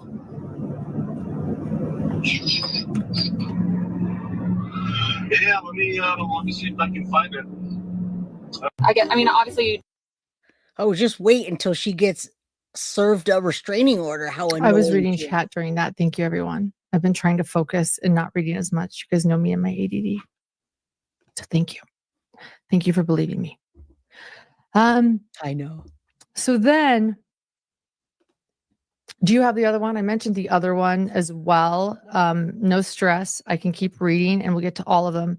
So I'll just explain this while you look for it. I'll keep going. So she starts posting clips of my voice in her targeted social media accounts. We're gonna look at a few of these. The first clip of my voice was part of the conversation we had in the courthouse on April 9th, 2025. So again, I was right. She wanted to talk then, which All right, so this girl is actively still doing this now, even with everything that's in place. The person being stalked is Lauren Matthias on Hidden True Crime. All right, now stalkers, bullies, harassers will turn it on you in that way. As a matter of fact, if Reddit was still up, you would see that when I sent the cease and desist letters to those 6 women, that they took my cease and desist letters and read them and showed them on Reddit. And they basically said, ha, I'm going to wipe my ass with your CND. What a joke. Look at Jay from Guilty of Crime. She's stalking us. She's the one that's harassing and bullying us. Look at the language in this. Tell me this isn't stalking. And there was 50 people on there saying, look at Jay from Guilty of Crime sent to cease and desist. She's actually bullying them. That's what this lady's doing, and that's what they did.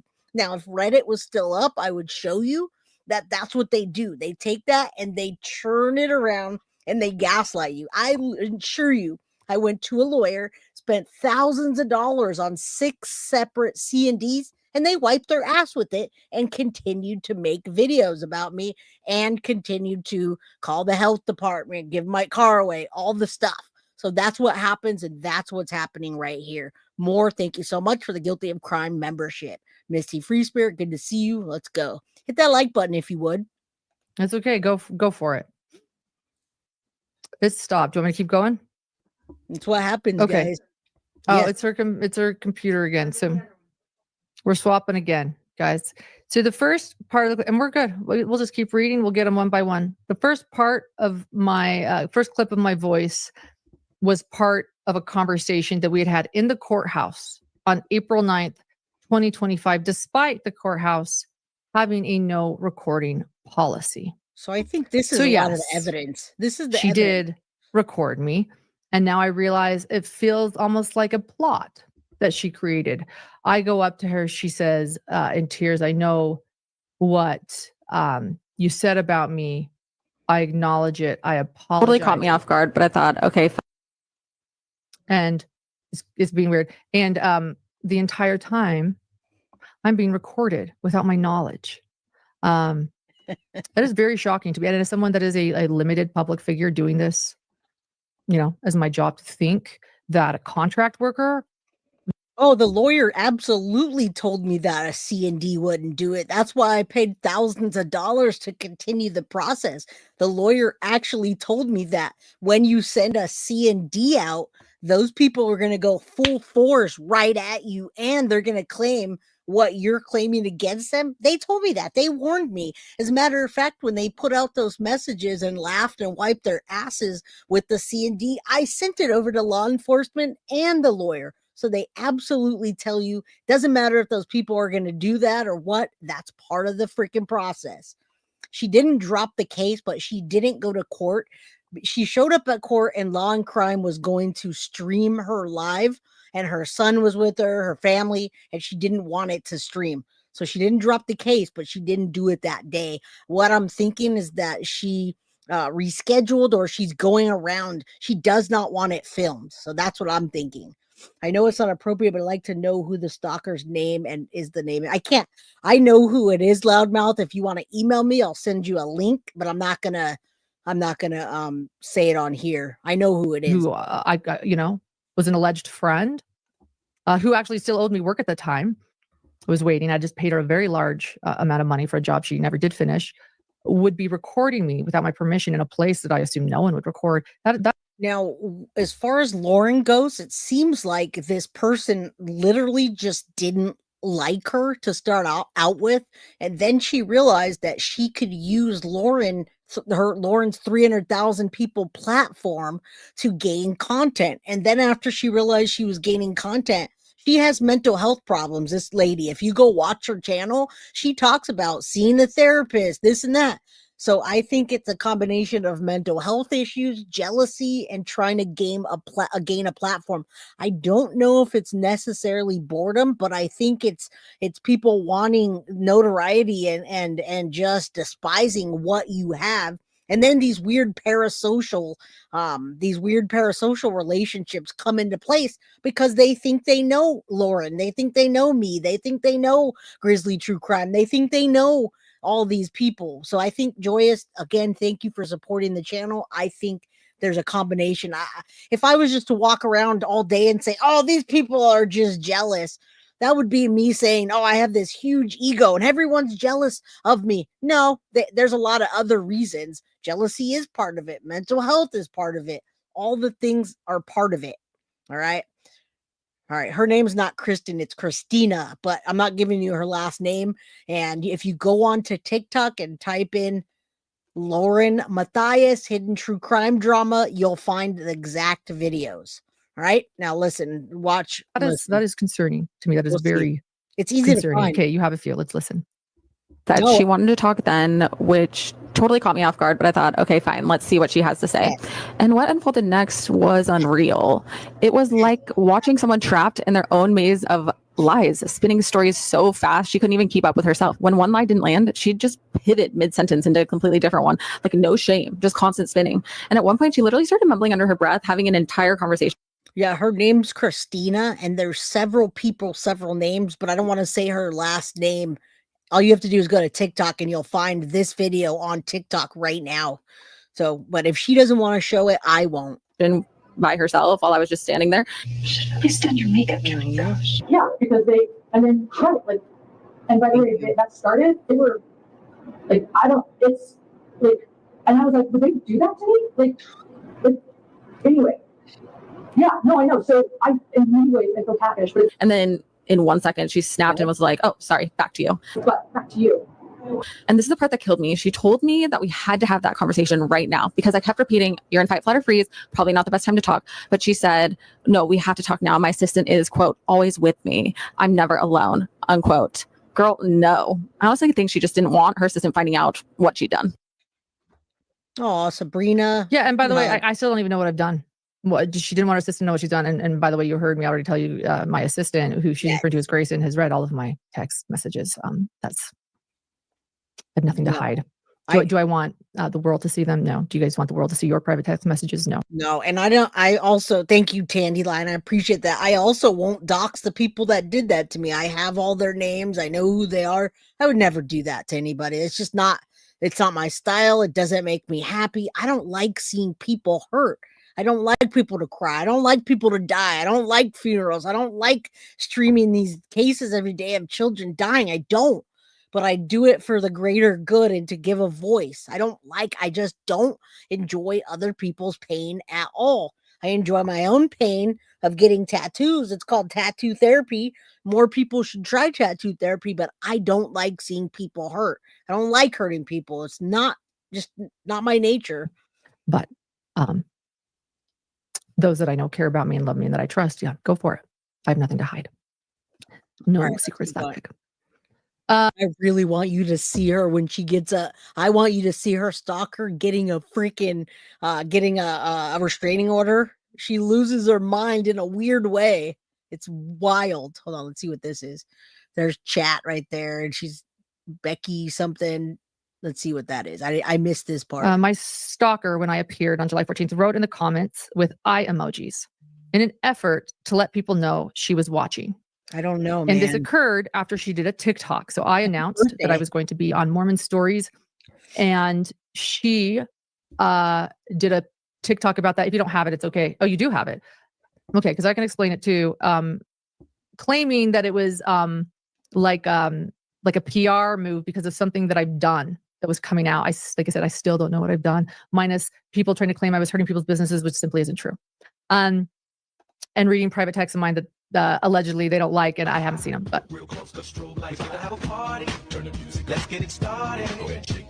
so it says, someone sent me a screenshot that my ex-friend is about to attempt some damage control, and I'm giddy. I can't wait to see how she tries to spin this. So, she's talking about my Mormon Stories podcast with John DeLynn and Minnie Caldwell. Very confusing because, you think that I'm going to spin my life. My life is my life. I tell my entire honest, vulnerable life story on the Mormon Stories podcast. If you guys want to know anything about me, my life story is all there. 2 parts. It's Five. hours. Morning. I tell it all.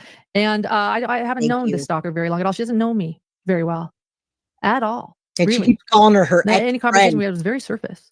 And that's with anybody that does that, guys. I don't know what their deal is. All right, let's look at some more stuff, but I want to get to that video. Oh, is there? And overall credibility. Lauren has been blacklisted by a huge Facebook community. Okay, here's some more proof of what they did, of what she sent. She sent emails to her professional contacts trying to tell them there's bad stuff and drop her. Here's some of that. Because of what she has done to the admins there. The admins of a Facebook group online is an ex-contractor of mine, but I don't know what they're talking about. Hey, Holly, yes, you know all about that, right? Lauren has been blacklisted by a huge Facebook community because of what she has done to the admins. Ask Kay Woodcock about her. Ask other victims, such as Kay in the Vallow Daybell murders. I agree. Don't you think it's odd that Lauren has no contact with Kay anymore? That's all I can say about that. Put a pin in that, by the way, because I saw Kay the following week. Just show it now, and then we'll go back to the letter. A week, by the way, after this, you saw Colby Ryan here in chats, and a week after this email was sent, Kay and Larry visited John and me in Las Vegas. So what she's saying is none of this defamation is true. None of the letters that they're writing to people telling them that Lauren had an affair with her cameraman. John doesn't have a degree. Lauren cut all her ties with the Kay and Larry and all the people that she has contact with. It's just lies. It's lies and defamation. So I'm going to continue going further because, again, this is a 9-hour stream. And we're not going to even touch the surface of it if I don't get to some of the videos and the defamation, the actual meat of this case and what she's doing. All right. So let's continue. So the cops have nothing to do with what I... Okay, so they're at a restaurant and she's filming it. They go into a restaurant right now and they didn't realize that the stalker was there and now they're getting gaslit. So she's filming that. All right, so I'm just trying to fill you in on what happened, what defamation, what proof. So the cops have nothing to do with what I was asking about a seat. I was asking about a seat. I walked away. You said Lindsay. Lindsay. Is anyone sitting here? Don't talk to her. Lindsay's in her 30s. She can talk. Lindsay's in her 30s. Lindsay, I'm not talking to you. Lindsay doesn't want to talk to her. She said her cease and desist letter. Why would Lindsay talk to her? So cease and desist letter to Christina, and please claim Christina. I didn't request that. I can't hear Someone you. that just not acting like you were nothing happened, that you haven't done anything. I haven't done anything, and I will stand by that forever. Yes. Yeah, it has nothing to do with you guys. It has nothing to do with We are this. friends, and we will back her up till the day. A cease and desist is a legal business. It has nothing to do with you guys. That you did. You in that. What did I do? You accused her of things you did. What did I do? You said her cease and desist, and then What you did I do? approached her. You approached her after you A said cease and her. desist. Listen, guys, they're mad because she sent a cease and desist. I want to tell you that right now. And that is the exact treatment that any of you will get if you send one out too. Okay, it's not a legal standing, but I'm going to tell you, law enforcement says that they want you to send a cease and desist before spending time in the court and getting a restraining order. So I know people say skip the cease and desist. It doesn't mean shit because they're just going to turn it around on you anyway, which is what they're doing to her. But I assure you, law enforcement tells you take the necessary steps before coming into my damn court and trying to get a restraining order. Make sure you tell these people what they did wrong and to leave you alone. Once they break that, then you can go and get a restraining order. Now, you could do that before, but they highly advise that you take the necessary steps first. So I'm just letting you know what law enforcement, FBI, cyber crimes, and everybody else, lawyers, tell you to do. Right? It's a fact. That's just what it is. So now they're mad because she sent them a cease and desist. Why would you want to approach her after you sent her a cease and desist? I asked if I could I know. I told her there I was wasn't. at a press conference. So then she kept asking you. I know. What does that have to do with anything? When there's not a lot of seats, you say There were lots of empty seats she could have sat at, but she chose to ask about sitting. She chose to specifically approach somebody by name that she sent a cease and desist to. It's just like great. Guess what? You know what? I work with Lindsay, and she tried to get me sued. So guess what? I don't give a fuck. I don't know you. Well, you know me. You don't know No, me. I have your phone number because I wanted to get eyelash extensions, but we've never hung out. No, I don't know you. So could you please get away from our table because you're making me uncomfortable. I don't know you. I don't know why you guys approached us. We asked about a seat at a press conference. I don't approach you guys when we're all hanging out together. We don't all hang out together. You guys, I know. So you're approaching me while I'm trying to have dinner. I approached you at a press conference about a seat. Could you please? She's bothering us. Could you tell her to leave us alone? I don't know her. I've never communicated with her. Sorry, who do you not know why that's not up yet? Thank But you. at least they got the find out. So we'll probably play that video later because I want to point out a few more things about it. And, watching it for the first time might be confusing. It seems, as you hear, I keep repeating, what did I do? I didn't do anything.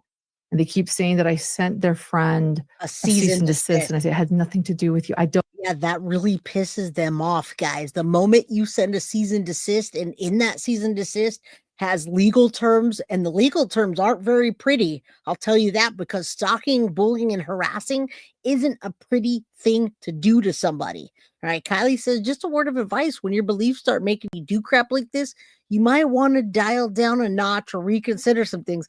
Kylie, that's great advice. You should go into these different channels and tell them that, because this happens all day long on YouTube. And Holly S, you know what I'm talking about, don't you? You do know what I'm talking about. It happens all over YouTube all day long. All right, so what they're mad about is the fact that she asked them to stop with a cease and desist, which is the first step in getting somebody to stop and making your way to get a restraining order and then to court. So let's keep going a little further. I want you to see that it's also affecting her. What is her name? I'll play it for a second. That is her. She works with her and she's kind of like a mentor to her, but it's also happening to her. Didn't answer the filmings. Now they confront us. What's next? This is when people get murdered. We're in this. We see this. Yep.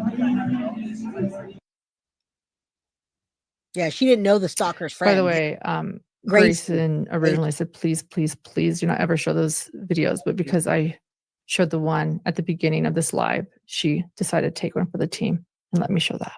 Thank you. Let's keep going. That's what I want you to see. More shit from the stalker. And this just makes it so maddening to watch this. It's maddening. It's saddening. But if you guys get one thing out of this and one thing only, it's not okay to do this to people. It's not okay. It's scary. It's exhausting. And just because you don't like what Lauren says or what I say or how I cover a case, or you don't like what I look like, what I stand for, don't do this. Just don't. About, platforming me. And now we're calling my husband's workplace association, because it's actually even more incredible than my husband being an adjunct professor, and he has been there for well over a decade. He does it voluntary. At this moment, he is supervising a doctorate student, which is what adjunct professors do in the clinical psychology department. He does this voluntary because he cares about education and the psychology field. He knows he has so much to offer. And so the bottom line is, what happened with Dr. John is he's been working at this university, giving his free time. And her stalker called that university and asked, does Dr. John work there? No, we have no record. Well, he doesn't work there.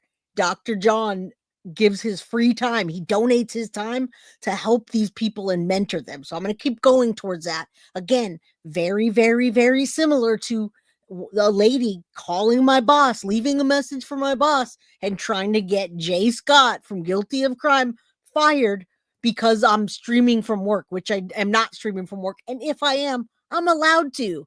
So that's what she's doing there. And it's completely false and it's completely wrong. So now she's defaming Lauren and then going into her husband, Dr. John. Now, Lauren gets pissed about this part. She says, that's it. You crossed the line. You could mess with me, but you mess with my husband, and that's it.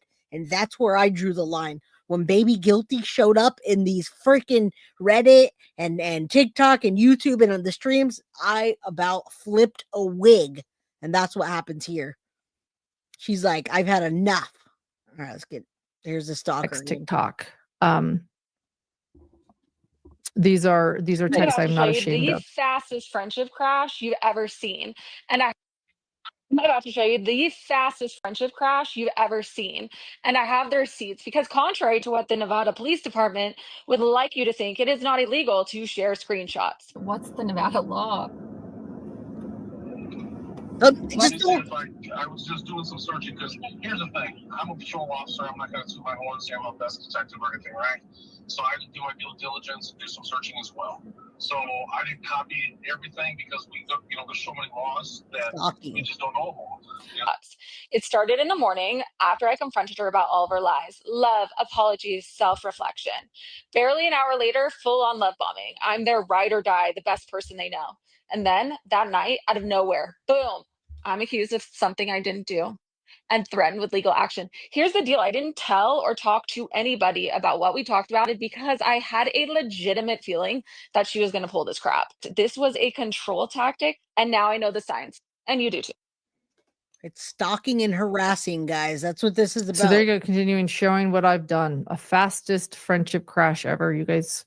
Yeah, she just turns everything around. Something's really wrong with these people that do this, by the way. Nowhere. Boom. I'm accused of something I didn't do and threatened with legal action. Here's the deal. I didn't tell or talk to anybody about what we talked about it because I had a legitimate feeling that she was going to pull this crap. This was a control tactic, and now I know the signs, and you do too. Sounds like my workplace drama. So there you go, continuing showing what I've done. A fastest friendship crash ever, you guys. I'm not a. She's married. Okay. Pauline, she has a husband. And by the way, the police officer made sure to state the laws. How about just common sense on don't stalk and harass people and gaslight them? And then she cries again. I don't like this part. So let's see. Calm down at all. This is Dr. John texting. None of this is good news. I feel like we are back to square one where we started. I will try to go back to sleep if I can, but it seems unlikely at the moment. I hope you can get some rest or are resting. Exactly, Kim. I agree. Yes, the blonde lady is being stalked and harassed. That's Lauren from Hidden True Crime. I will never forgive these people if something happens to him. So that's where she drew the line about John. He did go to the doctor and they can't get his blood pressure down. I love him so much. He's my soulmate. If anything happens to him. Yeah, Mom. See, this is where she drew the line. That's it. She's like, F this, man. I know. It's tough. It's hard. It sucks, man. All right.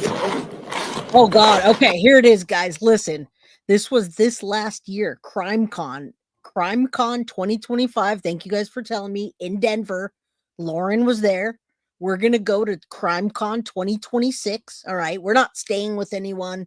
We're driving out there and we're not telling anyone where we're staying, but I will see you guys at the convention. Now, Lauren was there and this stalker showed up ready with her tickets to go stalk Lauren some more. And she slapped with a restraining order. This is the funniest. To me, this is funny. Wow, who's doing this? This is multiple, but this particular stalker stalking Lauren. All right, let's go. This part is the best thing so far. And the way she's sitting there with her snacks, I almost think she's on something, guys. She's got to be on something. When you go actually look at her and you look at her eyes and you see that her eyes are dark or bright blue with a pin, this girl's on something. And listen, just listen. Yeah. Until I get out my snackies. Get out my snackies. Okay, hold on. One sec. Gotta unload. Let me get out my snackies. I'm about to stalk Lauren. We're gonna start this over because there's one where they approach her. We're gonna look for it, and we'll do it after this one. So really quickly, this isn't in order. We have a video for when they approach her, and we don't have the video right now, so we're gonna watch this, and then we'll just go back to that one. Las Vegas CrimeCon 2026, y'all. Yes.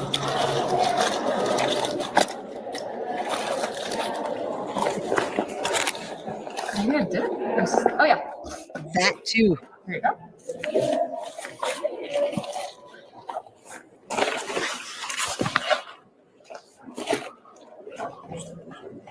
All right, ma'am. Do you know what's going on here right now? I can make a lot of assumptions, but I'm assuming yes. Okay. Yeah. Do you mind if I get a good phone number for your request? Yeah, area code. I called you guys yesterday too. Did you? Yes. True teller, yes. This is yes. I called you guys yesterday. I had a feeling this was like she was gonna pull this. Okay. She's gonna pull this I on her. don't want to blindside you. I would just want to make sure everybody's on the same page. Okay. No, I mean like to what like I obviously only know. She's gonna pull this. So she's getting served a restraining order for context, and she's telling this officer that she's got tickets to CrimeCon, and she knew Lauren was gonna do this to her because Lauren's the one harassing her, stalking her, and doing all of this to her. Again, 99.999%. That's what happens in these cases. So if you've ever been stalked, harassed, bullied online, you're in the right place. We have you, we support you, and we understand.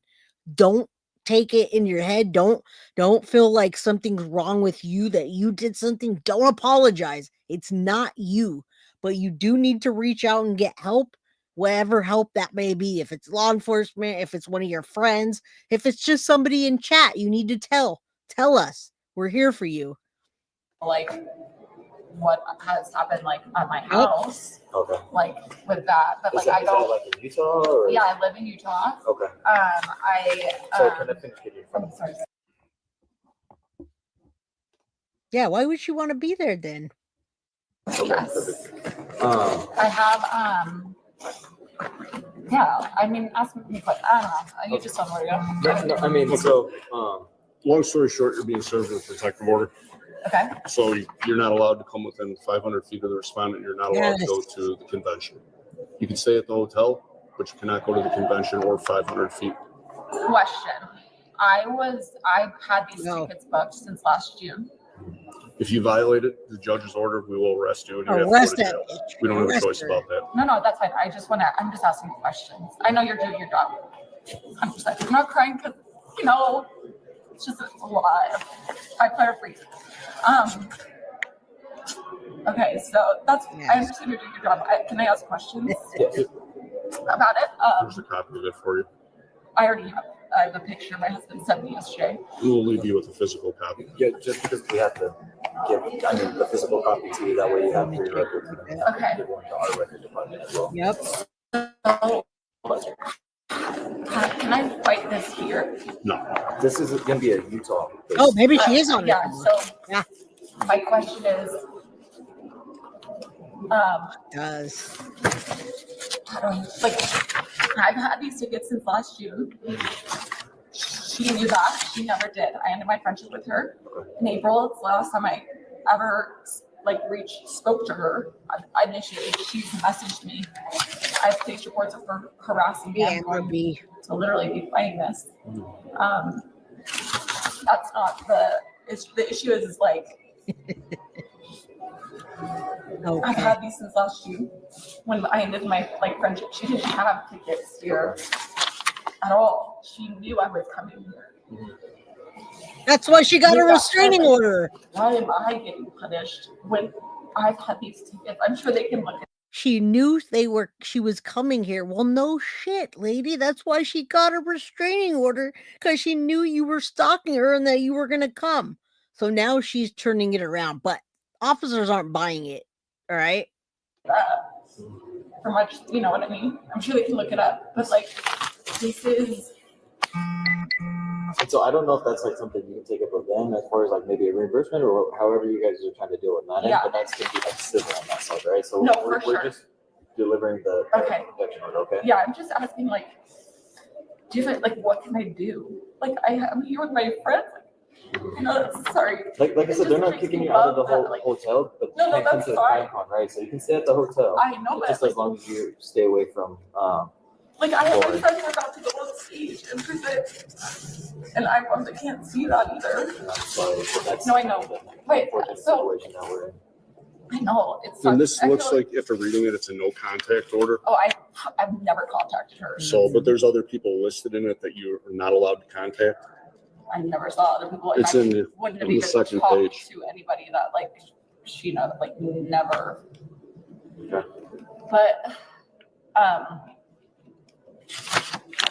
my point is, I've done nothing wrong. I have like her history of her pulling this stuff before with other police reports. So when you go to court for this, because you're gonna have a court date. It sucks. This is like. I understand, and I understand the frustration with it, but what the judge signs off on. How did they get a signature on something that's not even? My partner and I can't deviate off this. So if anything's violated in this, from what the judge says, we have a legal obligation. We have to enforce it. And I'm not asking you not to. So we'd hate for something like this to happen where you get arrested over this. I would hire an attorney. Yes. And have your attorney go through it and we go to. No, but like, how was this even approved? Because these, like, I have done literally. It's an application process. It's an application that's done through the judge. I know, but like, I want to, like, how do I find? Because I might be at crime con, but. Now, I think she is sitting on a table, guys. If you look back there, that table is lined up with this table. There's tables there, and then you got the tables here and tables there. She's absolutely not sitting on the floor. Because if you see the officer's waist and you see where he's sitting, he'd be looking down on her much more. She's literally sitting on a table, digging through her little snackies or little stalker stuff as she's being served a restraining order. Now, they haven't been in court yet because Law and Crime wanted to stream it and Lauren didn't want it streamed. But I cannot wait. I'd love to see this psycho stalker lady just be arrested, man. If lines weren't crossed over the state and stalking laws were more firm and harassing was a bit clearer, she would already be arrested. But because things get blurry and lines get crossed and things get gaslit, it's really hard to prove these cases. So you got to go through the steps. First was a C&D. Next is a restraining order. After that was to go into court, and Lauren decided not to because she didn't want it streamed live, and that's her right. I'm a rookie, so like obviously she had to say something to be able to get this signed. It's an application process that has to go through. You go to court, you apply for it. If the judge deems that it's necessary, the judge will grant it. Okay. So whatever she put in the application and whatever evidence she presented, the judge obviously agreed with it and issued it. Okay. So you do have a court date for it. It doesn't show it on here. I would reach out to the county and find out when the court date is. And then you can go to court and you can explain everything. And I know this is why I came. I came to your office in Aurora yesterday to avoid all this because literally the police, this is like me having plans to go somewhere and someone else following me here and then telling me I'm the stalker. Well, I'm sorry that this happened, but unfortunately there's nothing we can do. And so this is, thank you. If you reach out to Utah, this looks like the case number that all the information regarding this protection order is going to be under, okay? Because it's hard to prove. This is a case number that we're going to write our report under. We're just going to say that this with you, okay? That's why I have to get your ID. Just I understand. identified you and so I respect what you do. Thank you. I'm not mad at you at all. I just have questions and thank you for answering what you could. Yeah, it's unfortunate. It sucks, but fortunately, Utah has great laws, anti-slap laws. We're on my vacation. We're on anti-slapping on this one. But okay. So tell me what I don't obviously want to go to jail. Right. So I can be in my hotel room. Yeah. And can I hang out in the bar with my friends at night? As long as it's not the crime con convention and you're not within 500 feet of her or the other named parties that are on this. Look, let me see, because I didn't see like the one they sent me. It shows these are all the people you're not allowed to come in my contact with. Oh, so it's just a general like blanket statement. She could say anyone is a business. Like I said, coworker. we don't have access to what they happen in the Utah courts. Yeah. I wonder how Right. I would hire legal counsel and No, yeah, thank you. go that route. They can get all the stuff that they need and go from there. Yeah. Okay. Yeah, go home. Sorry, guys. I get to come down here to do this today. No problem. I'd rather have you have it. I do want to let you guys know this lady is married. All right. She's married. You see the wedding ring on. She refers to her husband at some point. And I want to tell you guys that people say female stalkers are next level. I agree. Every person, there was 6 stalkers named in my case. All of them were women. All right. And can I tell you, out of the 6 people, at least 2 of them were gay. And the reason I bring this up is because they were LGBTQ. They were in that community and they identified with me through my channel as being an LGBTQ ally. And that's what started the conversation. Oh, this is so great. There's a new content creator. You're a new content creator and you're in the LGBTQ. Well, when they didn't like me anymore, they used that against me. And they identified with me in that way. And then they said I was a poor disgrace for the LGBT community. And that, what did they call me? Not homophobic, but transphobic and all kinds of other stuff. So these people use anything they can to identify with you initially. And then when they're done with you and they decide they don't like you and they want to hurt you, then they use that against you too. So out of the 6 girls, at least 2, possibly 3 were full on LGBTQ gay. All right. And they use that. And I don't talk about that at all. I never talk about that unless it's in a case. This particular stalker, I think, is from Utah, but right now she's at the CrimeCon convention in Denver. All right. And Truth Teller, there's 7. I was talking about me, Pauline. There was 6 named stalkers in my case, and they were all females.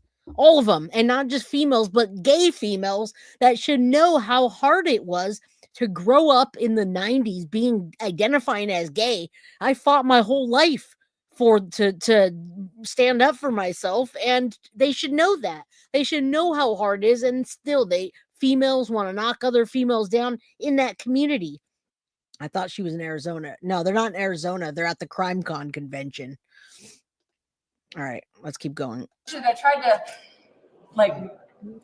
save you some time yesterday because We'd rather explain it to you. That way you know what you can and can't do instead of accidentally violating it. Yes. And then, like I said, even if it's accidentally violated, we still have to arrest you.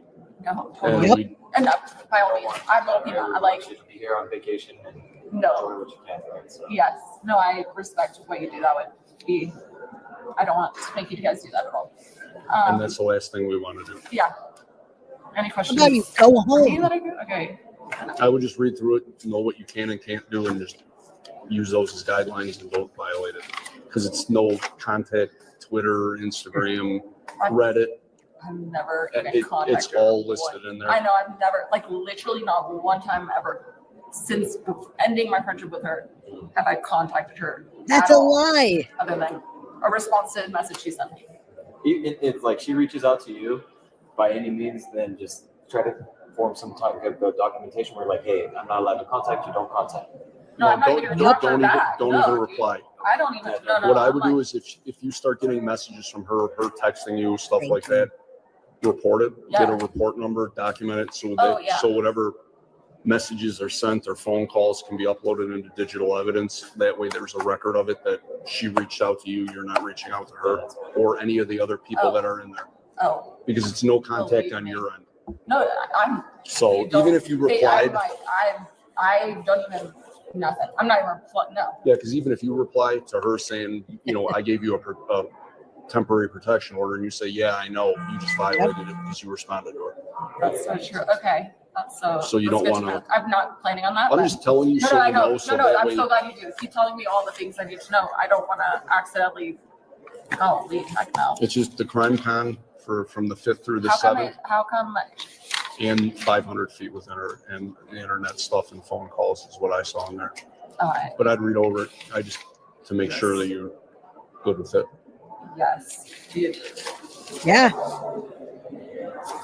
I'm ready. She's the one harassing me and gets to pull this. She literally just said she's the one harassing me. So, I mean, that's what all stalkers, bullies, gaslight, whatever you want to call them, they're not just trolls, guys. It's beyond trolling when they go into your real life, okay? So that's what I want people to understand is this is not just a case of ignore the trolls. You cannot ignore the trolls when people are coming to your house, calling your husband's job, calling your job, putting pictures of your kids up and sexualizing them. That goes beyond a troll. What's up? I'm so wow about this. I've never heard about stalkers in Finland. I mean, reporters or social media. It's a new thing in the USA.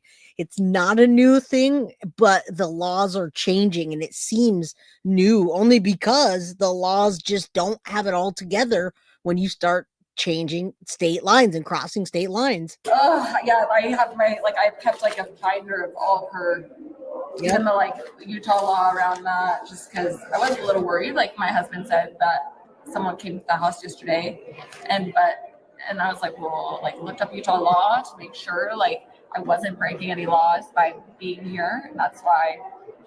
Anyway, I went to Utah law and said it had to be served directly to me. So that's why, and I called an attorney this morning, and she was like, "Just live your life." Essentially, I'm just here, being with my friends.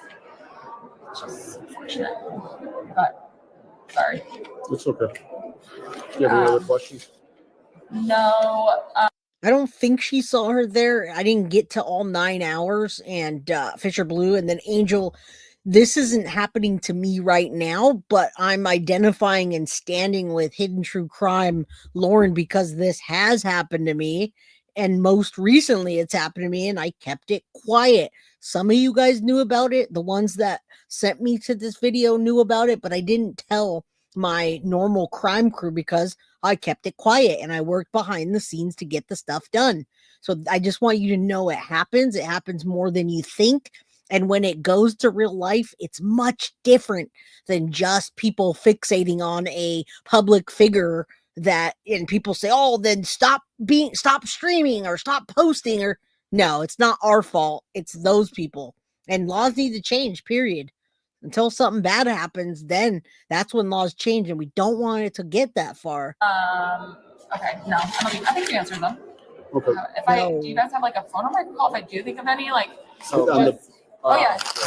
contact information is on there as well as my email address. Okay, just because I don't know, right now I'm clearly for some reason emotional. We're working here I would have had makeup. We're sorry we did that. No, not you guys. Funny. My freaking body around that crying. There was one moment yesterday where I saw her immediately went to security and got behind her. Not behind her, behind the security guy. What? Just to say, you don't want me around that woman. No, I understand. And you can also, if the harassment keeps going that way, you can apply for a protective order against her. It's your right as well. I kind of wanted to do that yesterday too. That's why I was trying to I have the report for that yesterday just because I'm like, I have all of it living on this for harassing me.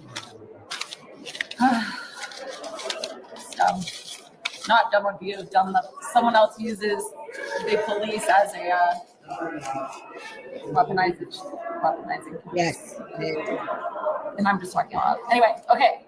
So I need to tell my friends.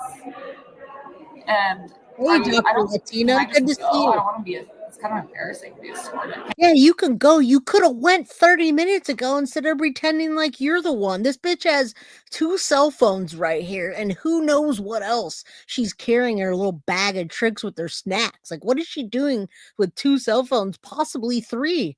She's stalking is what she's doing. And Dr. Latina, you probably know all about the stalking, harassing, cyberbullying, and mental health issues that are happening nowadays. Good to see you, my friend. Hit that like button and hang out with us for a little bit.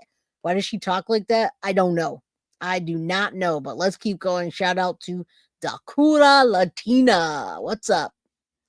Am I walk with them like outside, like Hey, walk Patty. with them out To the hotel. to like just the hotel, like my elevator.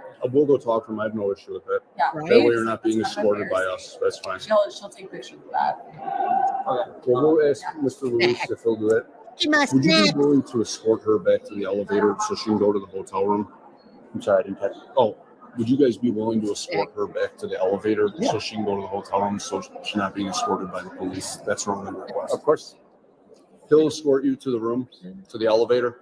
That way we're not walking you there. Okay? Thank you. You're welcome. I'll catch up with you. Okay. Crack his back. Jealousy's a bitch, huh? I'm just gonna leave it at that. You guys can decide what you think of that. We do have the body cam footage as well as when the officers informed us that she had officially been served by Colorado officers as well. And I'm going to share that for transparency purposes because also at this this CrimeCon, she was seen a lot with Lori Hellis, someone who's recently been making videos of me. Another, I think, past contact that she chose to reach out to of mine. She was someone that used to appear on my channel, like many other people used to appear on my channel. And there have been rumors spreading about what this was about and that I was enjoying this or somehow abusing police powers. I really don't understand it. So for full transparency, we're going to show you the body cam footage of when we were informed that she was served and that she had left and that we might be able to feel relief and enjoy CrimeCon. So cool. So you guys all asked about that. Does she see her at CrimeCon? And again, I didn't get through 9 hours, so we're gonna kind of just watch a little bit and fast forward. We've been here for 2 hours and 10 minutes, and it's such a good. I mean, it's a good reason to be here. I really wanted to just say I stand with Lauren, and anybody that's bashing her right now or using this content as a means to bully or talk about her bullying, which she is, by the way. She's saying now on her TikTok, oh boy, what did she do now? She's using this video to say that Lauren and all of you that are talking are bullying her, which there's a fine line between that, guys. There really is a fine line. If I were to come on here tomorrow and do a full stream and show you all of my evidence and show you all of the people that did that to me, there's where the fine line goes of them saying that I'm bullying them. So it happened to me too. All this same shit happened to me, and it both got flipped to that side. They all, I mean, they had a bunch of little minions over there. And guys, if you guys remember a couple months back, there was a lot of creators that you guys would come to me and say, Jay, that channel's bashing you. Why are they bashing you? Why are they tagging you in videos and bashing you? That's because those people that were stalking, bullying, and harassing me got to those creators and told them that XYZ, those creators didn't like my content anyway, and it gave them a reason to, as a content creator, to use my channel to get likes for them and bash me. Greetings from Florida, friend. Thank you, Teresa K. Thank you for supporting the channel. Yes, Barbie G, I stand with Lauren. Everybody take that second to just do me a favor and hit that like button, okay? Thank you. Thank you guys for supporting the channel. Here we go. Good. Are you Miss Lauren? Thank you. Did you get a copy of this yet? Yeah, we provided them to you guys. Okay. Did you already have a copy? I'm looking around because I'm nervous. Sorry, there was somebody walking by that is friends with her, so I just wanted to look So, for a second. I apologize. My partner and I, we explained everything to her, what she can and can't do, where she can be and can't be.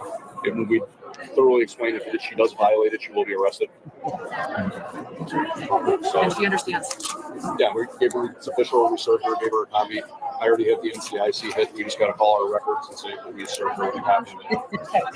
And then I'll get you a business card. We just got to write a quick little report that we served it, and then you can have it for your records as well. Thank you, officers or detectives. Sorry, I don't know. No, officers. Thank you. I'm not that cool. I'm Bovon.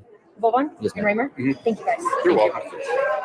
We appreciate it a lot. You guys have, I was talking about it this morning. I was like, this is the first thing about listening to us. Well, we got information emailed to us the other day, so we kind of already had a heads up of what was going on. So, but with these, they're not official until you put a copy in somebody's hands. Right, and that's happened now. So now she has a copy of it. I left it with her. So. Thank you.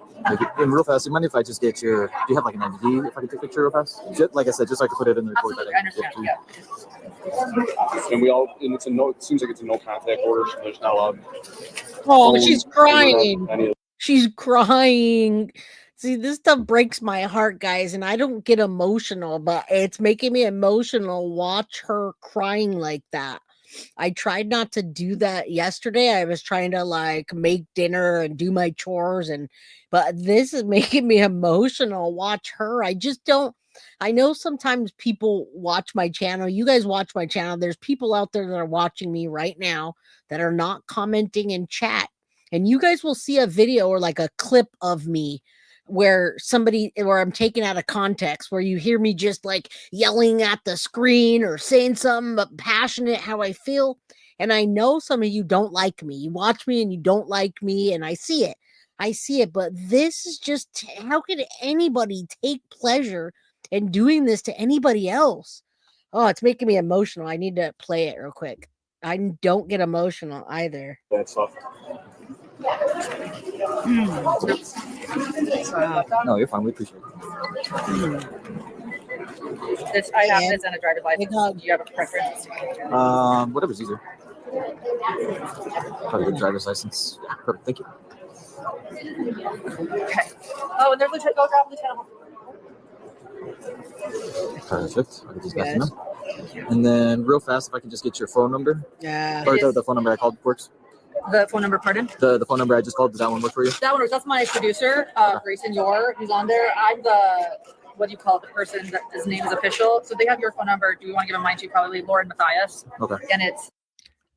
Yeah, this is hard, man. It's hard to see people like that. I don't understand. Someone to see it, but I don't want to. We'll do more. It'll do more work. Yeah. Okay, perfect. Yep, like I said, we're just going to write up a quick little report that we served to her and then give you guys your copy that you gave us back. And then she is aware that it's no phone contact, like you said, so if there's any messages that are sent, emails, anything like that, that's a violation of it. Yeah, she's been putting threats on social media, but I think that's under. She's not allowed to do any of that. Okay. She knows no TikTok? She knows everything. She's just given a copy. Yeah. It's a no contact order, so read over it. Whatever the judge puts in here, we can't deviate from it. You will be arrested if you violate this. Okay. Thank you guys. Thank you. No problem. Thank you. You guys have a good time. Thank you. Enjoy the rest of the weekend. Take care. Oh, poor Lauren, man. So there you go. Just want to point out, I was looking down. I was nervous. There was another angle. By the way, Grayson and I were just talking there back and forth. I wanted to play the other angle. Grayson doesn't because it's a repeat, but I think it shows how fearful Grayson was. That was more the angle you could see me. We received 5 body cam in total of a few things. And so those were 2 of them. I want to say thank you to Brandy, who's here. Yeah, this is Michael. It's hard, guys, when you see this and you watch and you see her emotions, and you've gone through this and you just buried it down, and everybody said to you, man, don't respond. Don't just ignore it. Don't say anything. It's like, man, there's only so much you can hold in when it comes to that. And I don't understand why people are so hateful. I just don't. Butterflies are free to fly. Remember, couple were unalived in Vegas by another YouTube creator. I absolutely do. I do. And I also covered the case of Save a Fox, where the Save a Fox rescue, beautiful lady, took her own life because people were bullying her online. And this is about stalkers and bullying. And Lauren from Hidden True Crime has been stalked and bullied. And she's recounting that and telling us about that. And I'm reacting to stalking and bullying video by telling the audience about what happened to me. I'm not showing all the documents like she is because I don't want to make it all about me, but I want you to know that I relate to this. So that's what we're doing there. All right, man. Or Monkey's mother, Monkey Vaughn, is still missing. Her little boy was kidnapped. Thank you. I'm so sorry. And I hope you're feeling better, Brandy. I know how you've been going through so much, and we hope that you'll be able to see justice. All right, let's go forward and see what else we have. Lori Hellis. I've watched her before. I don't know. Is she against Lauren? Let's take a look. I didn't get this Trolling far. CrimeCon to make sure that the creator isn't stalked. And everybody else in the place is looking over their shoulder thinking, oh my gosh, are the police going to think that that I have to be thrown out because I was friendly to this this other person? So on Saturday night, She's talking about CrimeCon. we're all sitting around in the bar. Oh, she's and against the police her? come up What? and say to this person, Why? you have to leave the bar because the creator's associate, not the creator. Okay, so we're talking about a creator that is doing what I just talked about. She's siding with the stalker and saying that that's not okay. It's not okay for what Lauren did by giving her a restraining order. That's what I'm gathering from this. She's a lawyer. I followed her in the very beginning, but other creators do this. They start tag teaming against you because either they want to use your name to get more likes, or they just have a personal vendetta against you. I've experienced it. I still experience it. As a matter of fact, guys, it's the weirdest shit. This week, I got a message from another YouTube creator. I didn't even read the whole thing because they messaged me just yelling at me, blaming me for doxing them. And you know what I said? I said like 5 words. I said, I would not do such a thing. Stop wasting your time. That was it. Unbelievable. This content creator wrote me this giant nasty email, like telling me off. I didn't even waste my time reading the damn thing. I read parts of it and I realized what she was alluding to. And I said, I did no such thing, stop wasting your time. And that was it. I didn't even, but this is what happens on YouTube, guys. So if you want to be a creator, think twice, think 3 times about doing so, because it's not nice here on the YouTube streets. Her minion Unbelievable. walked through the bar, and you can't be in the same room with her. So no, she got not the creator, not the minion, but the former friend had to leave. And this is it's just getting out of hand. Now she's using the police to harass other people. And she's using the legal system in a way it was never intended to harass people. She's using the fact that her brother is a lawyer and having him do a bunch of work for her. And the bottom line is, it's just wrong. I haven't talked to Lori Hellis in years. I don't know why she hasn't reached out to me. Hey, I don't know what she's been told. How you doing, my friend? I don't know why she did that. Big hugs. I'm already afraid for my safety. Very, very afraid. She hasn't been dealing with what I've been dealing with last month. And now she has gone publicly on Facebook to announce that I have a stalking injunction at CrimeCon and that I am wrong and that I am harassing somebody.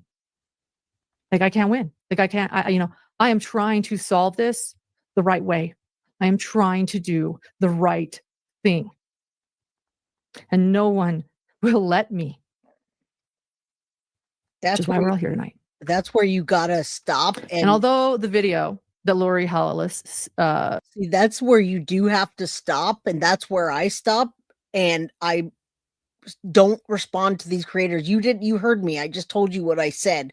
I gave her about 5 words with a comma and a couple other words, and I shoot it off. I'm not going to tell you the content creator's name. I'm not going to show any of this stuff because it gives them more content to make about me. So there's a fine line between talking about it and not. Dr. Latina, thank you so much. I have a true crime channel and stopped creating 2 years ago because of the threats from other content creators who disagreed with my point of view. Absolutely. That's what happens. Unbelievable. Like I said, there's a fine line between you responding and collecting information. I just can't understand this. I don't understand why people find pleasure in this. Posted contained numerous false statements. The respondent publicly commented on Lori Hellis's video, and it's a small channel. Not a lot of people watch it. It's not. The respondent publicly commented on it, writing, "Thank you, Lori. Thank you." Followed by 4 crying face emojis. Do you have that? We're gonna. She's got about 8,000 followers, and I would never follow her again after hearing that. I mean, I think she's just trying to get views off of 300,000 subscriber channel. Pull that up. I want you guys to see that. So she goes live. Yep. And what happens? My stalker is thanking her for doing her dirty work. Yes, this is called triangulation by abusers using coercive control, triangulation, and intimidation. She got somebody to do her dirty work. Okay, we have it. And while we pull that up, there it is. Thank you, Lori. Thank you. We covered the respondent, my stalker's name, but she did admit to writing this in her declaration. The fact that the respondent enlisted or encouraged someone to create and publish a public video about me has made me feel even more unsafe. It demonstrated not only her continued efforts to target me directly, but to also her willingness to continue to involve others in amplifying the harassment. This conduct constitutes a direct violation of the civil stalking injunction and has further escalated my fear for my safety. Following the publication of the YouTube video about me, I received a threatening email and multiple threatening comments online. Yes, after people watched Lori Hellis's live, I started getting threatening emails and comments on my channel telling me that I have, that I am a harasser. I mean, what are some? Do we have some of them? We don't have them pulled up. Do you know what? There's some of them here. I'll tell you what they say. I have them. They're black and white, but I have them here. And I want to point out again, my stalker is not a creator. My stalker is not, she is not a creator. She's not. So here we go. Here's an email I received. Lauren not shot her face after her behavior at CrimeCon. She lost subscribers. Someone else, so blocking other creators from attending CrimeCon with stalking complaints. Explain that. Kathy wants to know. Someone else, tell us about CrimeCon. Who was stalking you? Why did you call police? So something that I wanted to remain private and quiet and discreet. Oh, someone else. I understand petty drama occurred at CrimeCon. How unfortunate and disappointing. Those are just a few of what started to happen. And people are saying that. I saw them in chat saying, I'm unsubscribing for you doing this to that lady. All right, let's listen a little more and see if we can. We're on our 6th hour in this, by the way. Hold on, let me see what this is. I'm trying to get to the proof. Several of my professional contacts behind my back.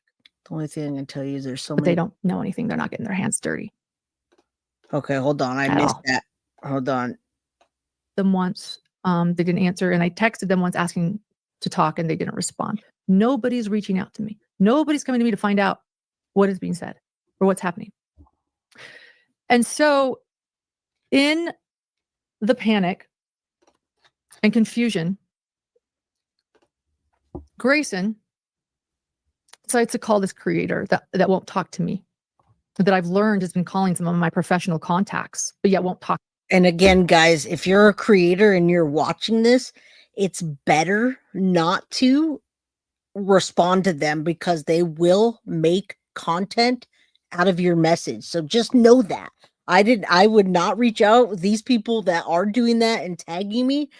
Instead, I go to YouTube and do what I need to do. Do not reach out to any content creator that's making a video about you, talking you, tagging you. I promise that's the biggest mistake that you'll make is by reaching out to them directly. They don't even respond, and if they do, they just turn it into content. So just don't do it. It's better not to. All the people who got involved in the bullying are just as bad as crazy Christina. Water find its own level. Yes. Yes, yes, yes. Don't do it. Don't respond, Lauren. To me. And this creator, by the way, has talked to my ex-contractor, and that's what they're telling people. Yeah, you can't. I'm like, oh, okay. So, okay, we know that now. That helps. But neither of them are talking to me. So an ex-contractor of mine and a creator are now calling some of my, okay. No, So they're not. Grayson's like, why don't I try to reach out to this creator. That's what she thinks to herself. And she gets a hold of this creator. And this is verbatim what they state on the phone. Mental health is real, guys. Yeah. And we're going to bring it up what they state because this sets the stage for why police were called. I'm already panicking. I'm like, what is happening? What sort of smear campaign is going on about me? I am good. I care. So this is the verbatim of what the creator told Grayson. Quote, "The only thing that I can tell you is there are so many people right now that are pissed and that are calling for her head on a platter. It is pretty much the..." Damn. All right, guys, while we're here, hit that like button. Let's get in the algorithm. We're going to stay here about another half an hour to 45 minutes to try to get through this. All right. So I just want you to know, thank you guys. I love you. I appreciate you. There's still 500 people in chat. I don't normally stream this long, but I just wanted to be out there where I stand on this issue. And then I'm not going to talk about it again unless something else happens, but I will continue covering cases as usual tomorrow and next week. All right, Chief Rocka, good to see you, my friend. He says, hello, girlfriends. If you don't want to do the time, don't do the crime. And that's the messed up thing, is that we always talk about these crazy people every day. And then when these crazy people infiltrate our lives, people don't believe us. What in the hell? Thank you so much. If you guys can thank Dr. Latina for those 10 memberships. Message I can get. They are pretty much all, that's pretty much all I know. It's just been a lot of mean things. Miss you too, girl. Just in the first text or a text from someone that I don't talk to regularly. And it's like, oh my God. Hey. I just think from the messages I've seen, I would prepare for something publicly at some point. I don't know how or when. I just tell people that I don't want to know what's happening. So that way I can truly say I have no clue. Convenient, but they wouldn't talk to me. Seems like they actually do know something. There are a lot of people that are really, really, really pissed off right now. And that's really all I know. People are mad. I would say brace yourself based on a few things that I have heard here and there. Something's in the works. A couple messages I got were, keep an eye on your notifications because we're going to blow this shit up. I don't want to say it's over. It's kind of just getting ramped up. And that's reading the text messages that I've gotten. Brace yourself. Something's going to go big. Something's going to go viral. I'm not touching this. I'm not getting my hands dirty. This creator, again, would not talk to me and was also calling several of my professional contacts behind my back. Yeah, that's real life, guys. When you start calling someone's work, you start calling their places to have people come to the house, and you're showing up at conventions and you're showing up places. That's where the line gets drawn. And thank you for anybody like Mason's Nana that subscribed. I appreciate you. I love you. And thank you. You're part of the Crime Crew family. And I hope you come back. All right. This is just Bree's been a member for 7 months. Thank you. This is what happens. Know anything. They're not getting their hands dirty. It's what happens here, guys, on this platform. All right. Let's keep looking at the evidence and see what else she's got. Declarations recite only 2 instances where the stalker communicated specifically with her, and in both instances, Matthias initiated the conversation. What?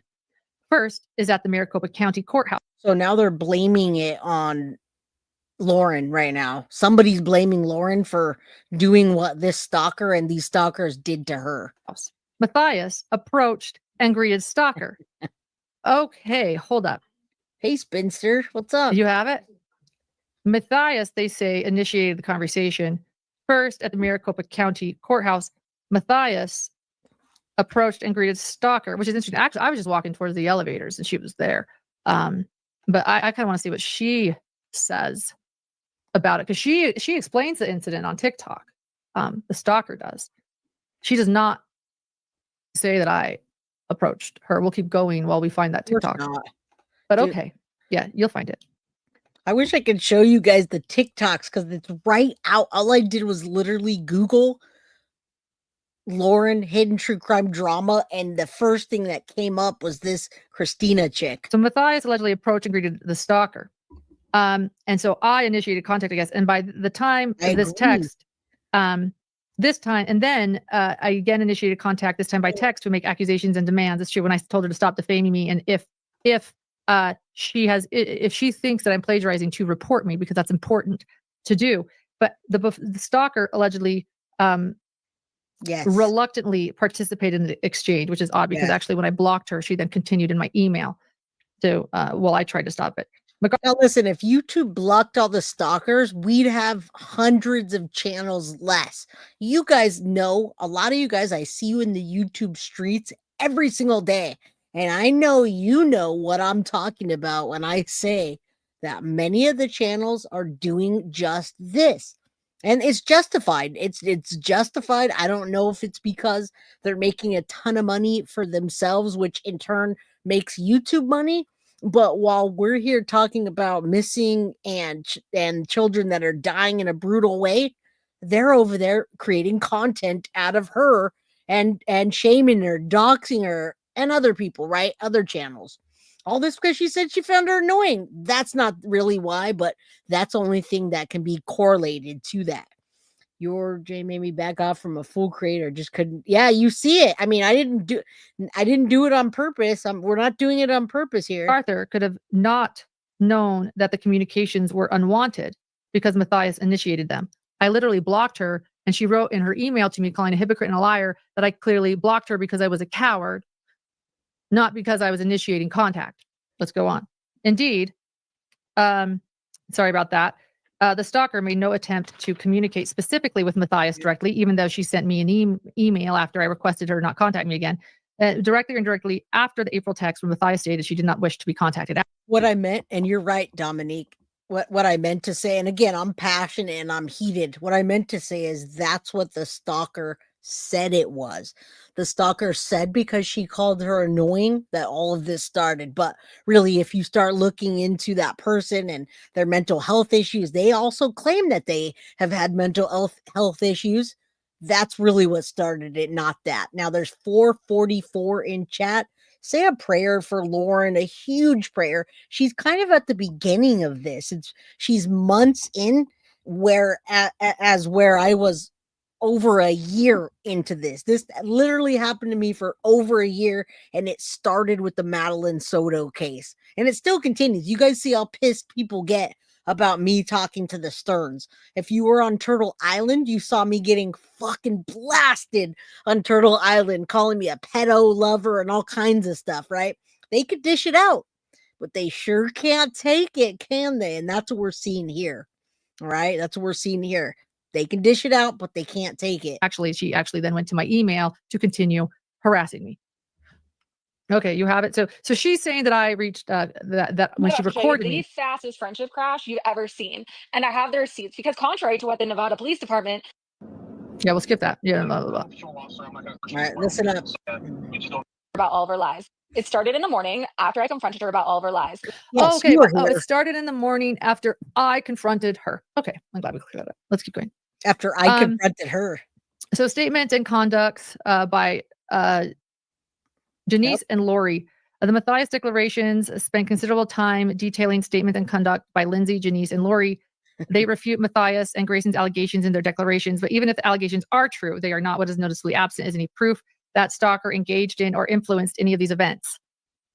In some instances, she learned about them afterwards and discussed them publicly later. That is not enough to show a course of conduct. I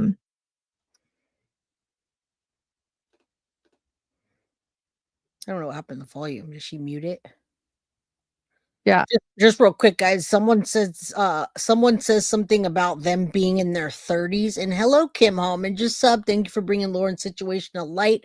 Absolutely. I wouldn't want to do anything else. Jennifer B, I love that you're here in chat because you see it all. But I want you to know, guys, these stalkers are not in their 20s or 30s. Most of them are in their 40s and 50s and even their 60s. You guys were here a few Fridays ago where a lady called in about the Madeline Soto case and told me, I'm 61 years old and you blah, blah, blah, blah, blah. Most of these women, they're mostly women and they're mostly in their 40s and 50s and even in their 60s. And I can tell you the 6 people that I identified that were doing that to me were all in their 30s all the way up until their 60s. It is not a child. It is not high school stuff. It is not children. It is grown ass people that are old enough to know better. And they can dish it out, Jennifer B., but they can't take it, right? Malibu, Mickey, I love that I can make you guys laugh while being all rrr. All right. Holly, yes, you know what I'm saying too. They're not children. They're old ass, two old ass ladies. Just, I don't know what their problem is. Okay, so this is a continuing. You were showing you how Janice as publicly I'm 46. all the red what? is identifying information blocked out. So if you recall, maybe we should go to the first one too. They're saying that Janice changed these. So again, the first screenshot is the original message. The second they did with a free photo. I wrote in our general admin account before, which I could reply, and Janice replied, which was perfect. The first screenshot is the original message. The second I did in a few minutes with a free Photoshop manipulation. Okay, let's see it now. Also, before we get into this, it reminds me, and I want to tell you, well, real quick, Lady for Justice says, I'm 58 and done, mad as fuck for Jay. She didn't deserve it. And you saw what was going on, but I'm 46 years old. I don't know when a 61-year-old comes on and tries to intimidate me that they're 61 and my mom's 70. What now? You want me to get my mom involved? What the hell? Another thing, real quick, I was looking at my text messages right now, that because I have a phone number that I allow guilty of crime people to message me. And these people that were stalking and harassing me were also trying to, and at some points they were controlling my narrative on this channel. I want you to know that. They were texting me before the show and telling me, hey, if you say this, I'll stop bugging you. If you give this narrative, I'll leave you alone. All we want from you. I was negotiating with terrorists, you guys. They were messaging me with these crazy numbers and they were telling me, hey, I really don't hate you. I know it looks like it because I said this, but if you say this or you do this on your channel, we'll back off of you. I'm telling you, I was negotiating with terrorists and I didn't tell you about any of that. Yeah, no, I'm 46 years old. 60. Yeah, these people were controlling my narrative on this channel by telling me what I could say, what I couldn't say, what they wanted me to say, what they wanted me to stream, what I could say and what I couldn't. And if I did, they would leave me alone.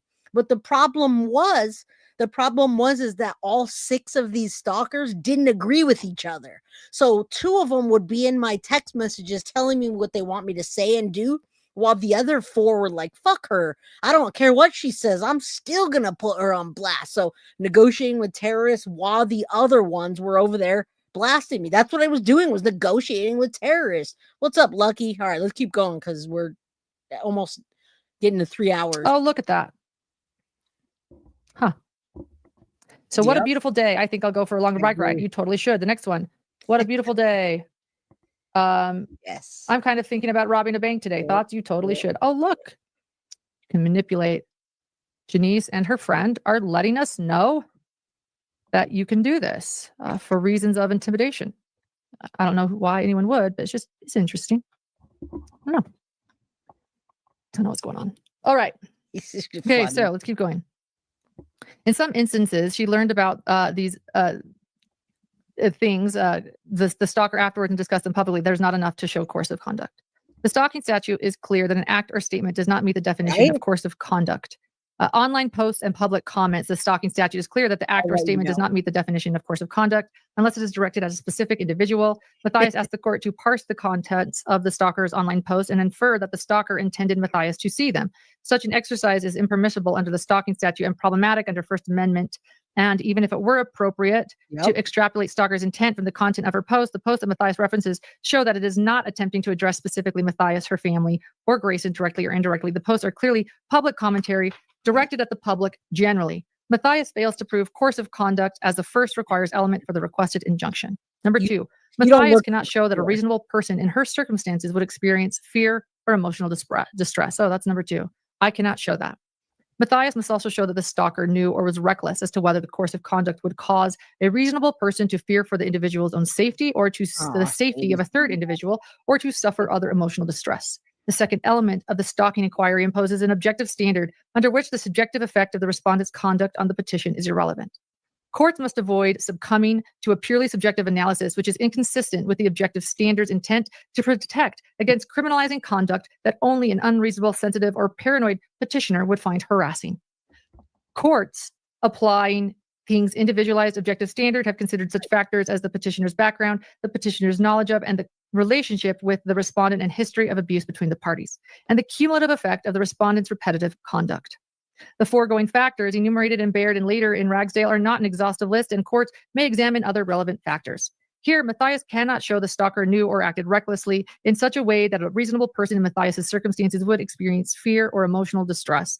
Matthias is a public figure who continually exercises her right to speak publicly about her life. I do, yeah. And here's the problem, guys. They use public figure as a way to justify what they're doing. If you're not a public figure, then they use it to justify you having a YouTube account or a social media account.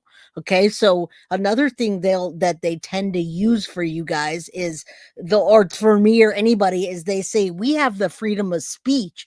We have the right to review you. We have a right to say that you're this, this, and this. And they're right. They're absolutely right that they do. But they also don't have a right to go real life. And that's what went too far in this case right here and there and everywhere else. Please tell who us so we can unsub from them all. Yeah, I wish. He told us a little bit. I remember that 61-year-old caller, right? Good evening, sheepdog. All right, I know. Big hug for Lauren, man.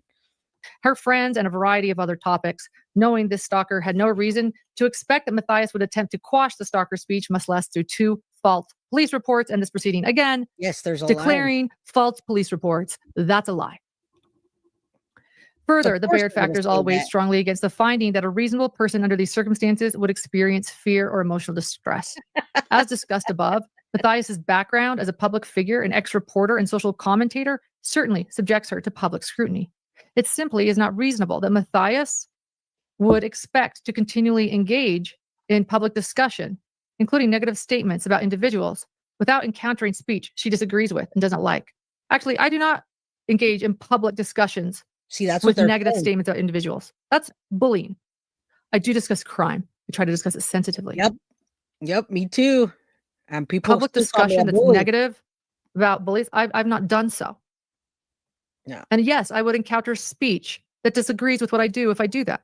And when I don't do that, I still encounter speech that disagrees with me or that I do not like. I can handle that. That's the First Amendment. Similarly, the only instances Matthias identifies where stalker communicated with her directly or indirectly related to negative statements and conduct directed toward the stalker and others. Matthias has no reasonable basis to expect that a friend or former friend would not discuss interpersonal issues with her, especially where, as here, Matthias initiated the communication every time. Not true.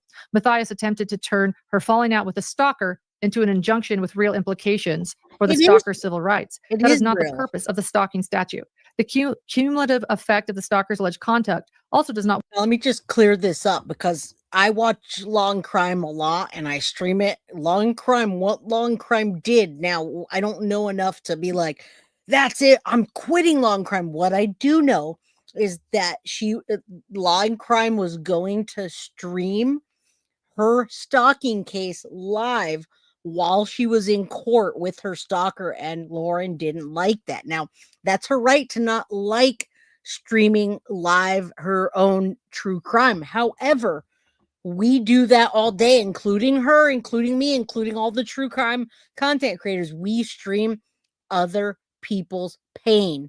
We stream other people's trial. We stream children being hurt. We stream other people in real life situations. So where do I draw the line for that? I think I would have been fine if I had a case and I walked in and they wanted to stream it. I'd have just said, game on. Everyone's going to see it out loud. It's her choice to not want Long Crime to stream it. And that's what made her unhappy. So yeah, protect her family. That's what she wanted. That's her right to want that. All right. And I don't understand why Long Crime didn't comply. But again, I don't know enough. Indy Isham, I've unsubscribed from 2 tonight. Thank you, MM Clar. I wonder who the abuser talked to about Law and Crime. Someone got Vinnie Paul. Yeah. Law and Crime has 7 million subscribers. Yeah, they do. Warrant the requested injunction. As discussed above, with no real coercive conduct to support her request, Matthias unleashes a torrent of unrelated allegations about others' conduct and the stalker's protected First Amendment activity. Yeah, I talked about this in the very beginning. She didn't want it streamed. Her son was there, her family was there, and that is her right.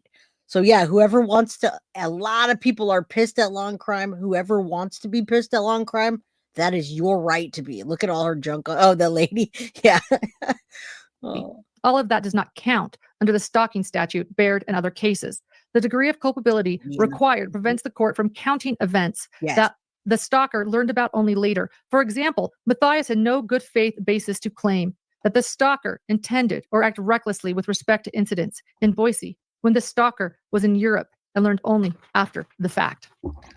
It's because they wanted a to number of other factors, not specifically enumerated in Baird, also weigh strongly against the requested injunction. First, we know who did that then. So thank you, Tail Treats. Also, the media request was anonymous and she didn't know who made the request, which you guys know. Yeah, don't the courts not have kids in there? That's what I thought too. And if she's bringing in her son, maybe it's just that they needed to. I don't know what the deal was with that, but that is her right to not want it streamed. And she should be able to tell Law and Crime, I do this all day. They know her. I don't want you to stream it. And they should have complied. All right. So yeah, I don't know. Lauren has Mormon podcast stories. Is she Mormon? Is that what that is? Or is she just part of that? I don't know. Let's keep going. I'll see if anyone can answer you. Matthias already submitted 2 police reports with the same sort of misrepresentations currently before court. In each instance, the police did not substantiate Matthias's claim. Well, I'll just point out this. Neither had to do with the stalker. Okay. But oddly, both implicated her. It was long. Secondly, nearly all of the statements and conduct that Matthias's references occurred in public places or online. Matthias claimed that they interfered with her work. But the stalker and Lindsay and others also work in the true crime space. Thank you. And have been regular attendees of the trials. She does not work at trials in the courtroom. She does not. Yeah, I don't watch her all the time. I definitely support the channel. I use the content when it applies to something that I like about what John's saying. And again, she's the only other content creator that got an interview and that Deb and Chris Stearns trusted to give an interview to. All right. And she got blasted for that too. I went on Reddit to go see what people were saying, and they were running hard on her for having the Stearns on the show. Anybody that was involved in the Madeline Soto case and these people didn't like it, they were going hard. So Lauren was raised a Mormon. I think she's LDS, but yeah, I just don't watch them all the time. I stand with Lauren. I know that Deb stands with Lauren as well. She's on, again, Lauren and John were the only one that got the interview and that was trusted enough. So thank you. Thank you guys for filling me and the audience in about her, because I don't watch her all the time, but I absolutely stand with her and John, and don't always agree with their perspectives, but it doesn't matter. I still respect them. She has drawn things. Lindsay is one of the people and given them to me for free. Involved in this. She does not work. But anyway, let's move on. Lindsay, Christina, Janice, Lori have just as much of right to be in public spaces and participate in public events as Matthias. This is not a situation where the stalker has accosted Matthias at home or any other non-public space. Third, Matthias's own conduct cuts strongly against any notion that she feared for her safety. Matthias and Grayson repeatedly approached, confronted, or attempted to confront Christina, Lindsay, and Janice, and others. No, I didn't. And not only does this contradict Matthias's testimony that she subjectively feared these individuals or was distressed, but a reasonable person in her circumstances would not engage in the conduct that Matthias has engaged in. Finally, the Matthias declaration and Grayson's declaration on their face deal only with Matthias's alleged subjective feelings. No, I think it's confusing because it was a 9-hour live and she was putting everything out there. She put all content starting from when this started. Now, if you actually were to get through most of it, you'll realize that it was a disgruntled person that didn't like her and that ultimately turned on her for whatever reason, but it crossed the line and it crossed boundaries when that person came for her husband and started messaging her real life contacts where she was losing work and showing up at places and harassing. You can have an opinion. That is not where it crosses the line. Someone could be talking shit about me right now on YouTube, and that doesn't cross the line. You're allowed to have your opinions. Where it crosses the line is when you start calling people's jobs, calling their friends and telling them stuff, going to their house, showing up somewhere, giving their personal property away. All right? That's where it becomes that. You're very welcome. I know it's a little confusing. The Baird court specifically warned against granting an injunction based solely on the subjective factors. Relatedly, Matthias makes no attempt to connect the dots between Stalker's alleged statements and conduct and the extreme subjective reaction Matthias alleges. In sum, Matthias fails to show requisite mental state, causation, or objectively reasonable fear or emotional distress. These are treated as content-based if they cannot be justified without reference to the content of the regulated speech, or if they were adopted by the government because of disagreement with the message the speech conveys. In this case, each provision of the requested injunction is content-based and does not withstand strict scrutiny. Personal conduct. This section requires an order commanding Stalker to not stalk Matthias, and then recites references the statutory definition of stalking. This provision is problematic for three main reasons. First, as a practical matter, it is vague, unenforceable, and redundant of other provisions. Utah law already prohibits stalking, and there would be no way to enforce the order without resort to the courts. The parties are attending the hearing to determine if stalking has occurred. There is no reason to enter an order that requires the court to do the exact same thing anytime Matthias believes a stalker is stalking her. Actually, this is the first time I've ever done it, and I sent in receipts. This is especially true since it is not clear what the personal conduct order adds apart from the other provisions. Second, the issuance of requested injunction. Oh, thank you for saying that. Injunction. And yeah, the courts can decide if she is going too far, which I don't think so. When you look at that evidence, it's clear that boundaries have been majorly crossed. It's not just, she's not just saying your husband isn't a doctor. She's calling people and telling them that his credentials aren't right. Oh, he doesn't work there. That's defamation when you're a public figure.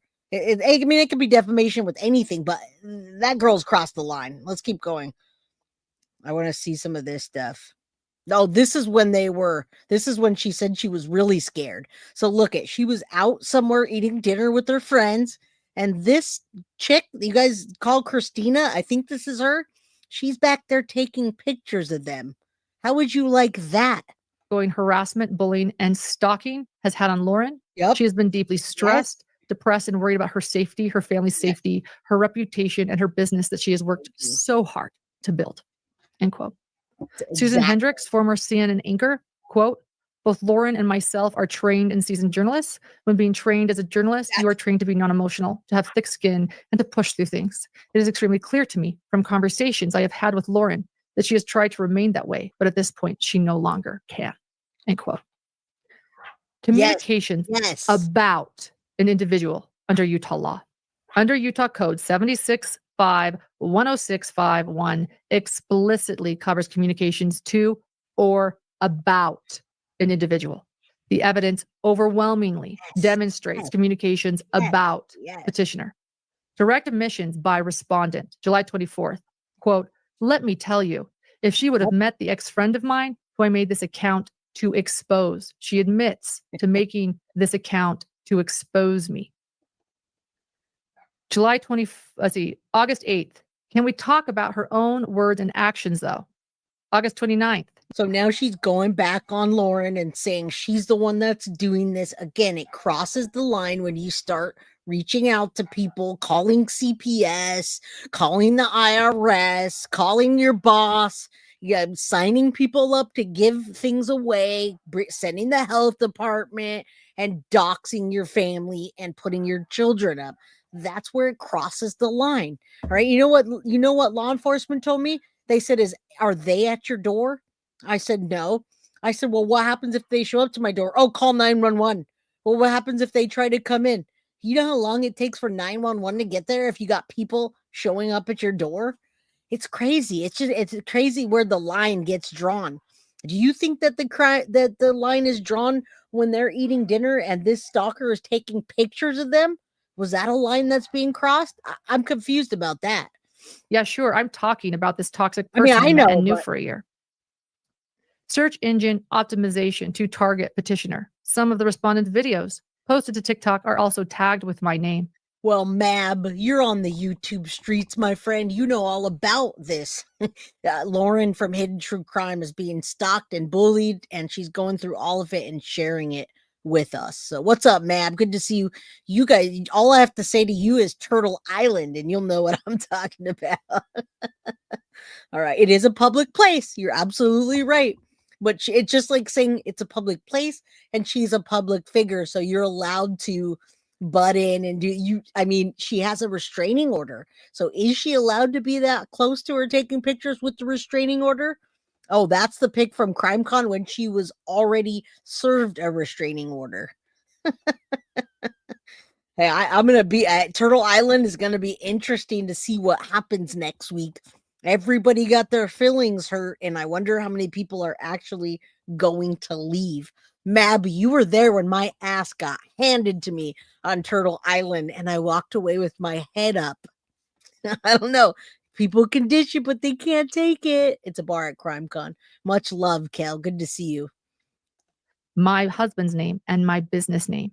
This means that when someone searches up my name, the respondents' videos pop up. That sucks, too.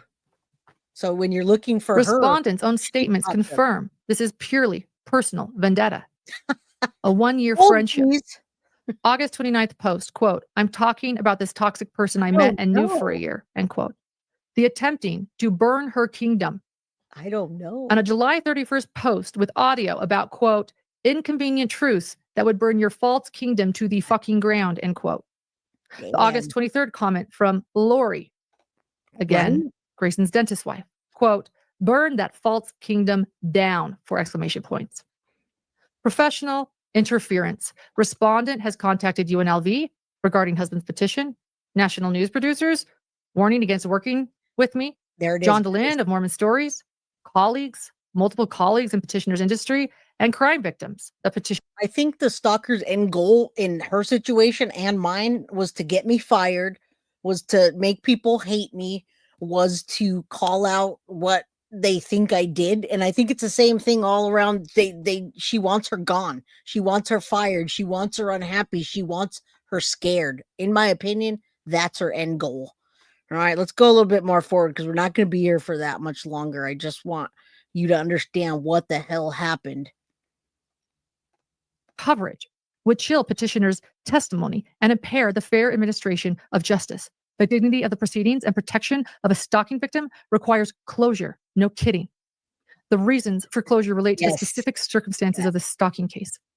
No reasonable alternatives to closure would adequately protect petitioner's interests. No compelling public interest outweighs these substantial concerns. Regarding court records classified as private, denying the media request for access to court records, maintaining the private classification of all records in this manner consistent with Utah Code of Judicial Administration rule, classifying the record of the evidentiary hearing as private, making findings pursuant to Rule 4202 that the interests in protecting petitioner's personal safety, privacy, and security substantially outweigh any public interest in disclosure. B, that there are no reasonable alternatives to denial that would adequately protect petitioner's safety and privacy concerns. And C, disclosure would enable continued stalking, harassment, and defamation. Other general relief, issuing a written order with the specific findings that is required by Rule 4202 and Rule 4401. Sealing or otherwise protecting any transcripts, audio recording, or other records of the evidentiary hearing. No, I don't think granting such other and further relief as the court deems just and proper conclusion.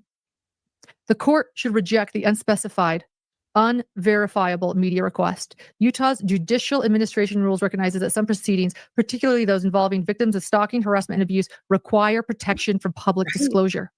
Specifically classified stalking injunction records as private, authorizes closure of hearings when the interest justifying closure would be prejudiced by release of the record. Rule 4401 permits prohibition of electronic media coverage when reasons are sufficiently compelling. This is precisely such a case. Petitioner seeks legal protection from a stalker. Providing that protection requires petitioner to testify about traumatic experiences, reveal sensitive details, routine, location, safety, requiring this testimony to occur in front of media representatives subject to recording and broadcasting would place petitioner and her family in immediate physical danger, re-traumatize, the victim, chill, full, and truthful testimony, and enable respondents' continued campaign of harassment, transform a protective proceeding into a public spectacle, and serve no compelling public interest. The court has both the authority and the obligation to protect stalking victims who seek its assistance.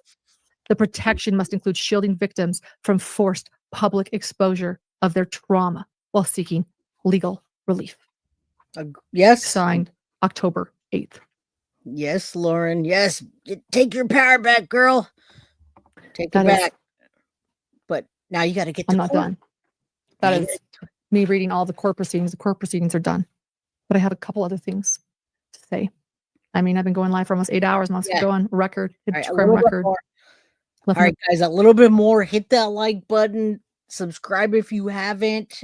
If you want a membership, get one. But tomorrow it's going to be a little. We'll go a little lighter on the topic. Today is like 3 hours, and it's just a lot. I definitely. I know this might bring up stuff for you doing that. It absolutely has. Absolutely has. I didn't think I was going to get emotional like that. And I'm going to hope this gets resolved peacefully. Me too. 588, man. Yes. Yeah, I appreciate you guys here. Let's listen to her final thoughts. And I hope that you guys do understand by now what the heck is happening. It can't become so big. Leo can't stop it. Law enforcement can't stop it, right? It becomes so big, law enforcement can't stop it. I took it at correct stock 452. She must be a joke. Correct stalkers. Yeah, she does. It's not a lot of people, but it spreads to, it literally spread to Lori Hellis. It spreads to Reddit. It spreads other platforms. And then it gets into the people that she's working with. Absolutely. Absolutely. All right. Let's see what some of her final words are. I know she's passionate about this happening to her son, her husband, and her. That's it. What's it? After we were confused. Hold on. I'm glad she's laughing. So back to Lori Hellis. She's the one we watched one video earlier. Okay, so she's talking about Lori Hellis, the other true the content creator that's blasting her. Where she briefly talked about the stalking injunction and shared how I had gotten someone kicked out of CrimeCon and it was doing false police reports, and there was more in that video that I skipped because it was unnecessary. But she also stated that I had given out her book manuscript. She's a published author, multiple published author, multiple books. It's really impressive. And her last book was published by Pegasus Crime, a really big deal publisher. And it's really cool she did that. And so she said on her live that she has receipts. That's the other thing people are really saying. Everybody's saying they have receipts. Everyone's like, we got receipts. I'm like, but nobody's showing their receipts. She says that she had receipts that I got a copy of her manuscript, and I gave it out to 10,000 of my followers in that video. And honestly, I have no idea what she's talking about. And this has not been the first time she's accused me of sending out manuscripts of her book. And I can clear that one up right now. That is absolutely false. Absolutely. Which I think I received, by the way. All right. So now, I mean, I stand with Lauren. I think you guys, everybody that's here does. Everyone's been pretty nice onto the show. I thought it was going to get a little bit different, a little bit sideways. People were going to come in and talk trash, but I'm glad they're saving that for other channels. So, Lauren, we stand with you. I think you're very brave to do this, especially in this stage of where you are. It's still fairly new to her. It's months and months and months. It hasn't been happening for years. And I thank God that she's nipping it in the bud now. I hope that she continues. Blonde Appetite had a stalker 7 years. She's in the public domain, though. She's done it to others. Yeah. So you guys can understand what happens here or what's going on. And the bottom line, we stand with Lauren on this channel. I do. And I hope that you guys do too, because it's sublime. These bullies are run by demons. I can't imagine any other thing that would be driving this force to want to see people cry, hurt, lose their jobs, lose their friends, lose their everything. Why? It doesn't make sense. Caffeinated Cat Lady, thank you for being here. Welcome. All right. And Lauren, we love you. Much love to you. Big hugs. Everybody is saying I stand with Lauren that's here. And yeah, I'm sure she is. Nobody should be doing that. All right. So thank you for showing up, Mab. I hope that you have a better chance at Turtle Island now that some of the people that have decided to leave are, because, well, frankly, it was just a lot of the same people. And I really like your content, Mab. I think that you have integrity, and I hope that your content remains untouched by all the junk outside of it, because really on this channel we're about anti-bullying, stop bullying. We're not about being mean. We're not about any of that. And if you guys only catch me for a second saying something and it's taking out of context, give me a second chance. Give me a second chance that maybe I was saying something that you didn't understand or that was completely taken out of context, because I'm not that person. I'm not a bully. I don't do that to people. I don't want to see people hurt. But if you don't want to give me a second chance and you want to hate me and you want to do all that, just go off of my channel. Go away, unsubscribe, don't leave me comments, don't send me emails. I don't want anything to do with you then, if that's the case. But if you support, then hey, I'm all here for you. It's all love. We all support each other on this channel. That's how we do. And if we hurt someone's feelings, we apologize, we make up, we hug, and we move on. And if we can't do that, then you just block and move on. All right, guys, I love you. Thank you for being here. It did bring up quite a bit for me. I didn't think I would get emotional, but kind of reliving this stuff through her it feels that way, and I'm tired now. So I love you. Thank you. I appreciate you. No drama and no crama. You're right, Mab. And I love that for you. And I hope your channel doesn't get affected by any of that, because there's not a lot of people out here with integrity anymore. It's all about money and clicks and likes and whatever. And that's not what we're about. Although we do say, hit that like button, subscribe, get memberships. It's just part of the community to keep it going. But that is not why I come here to do this. I come here to do this to be an outlet for people, to be a voice for the children, to be a voice for the victims' families that don't have anywhere else to go. That's what we're here for. So I love you. Thank you. I don't wish anyone in jail. With that being said, I believe these suckers do need jail time. I agree.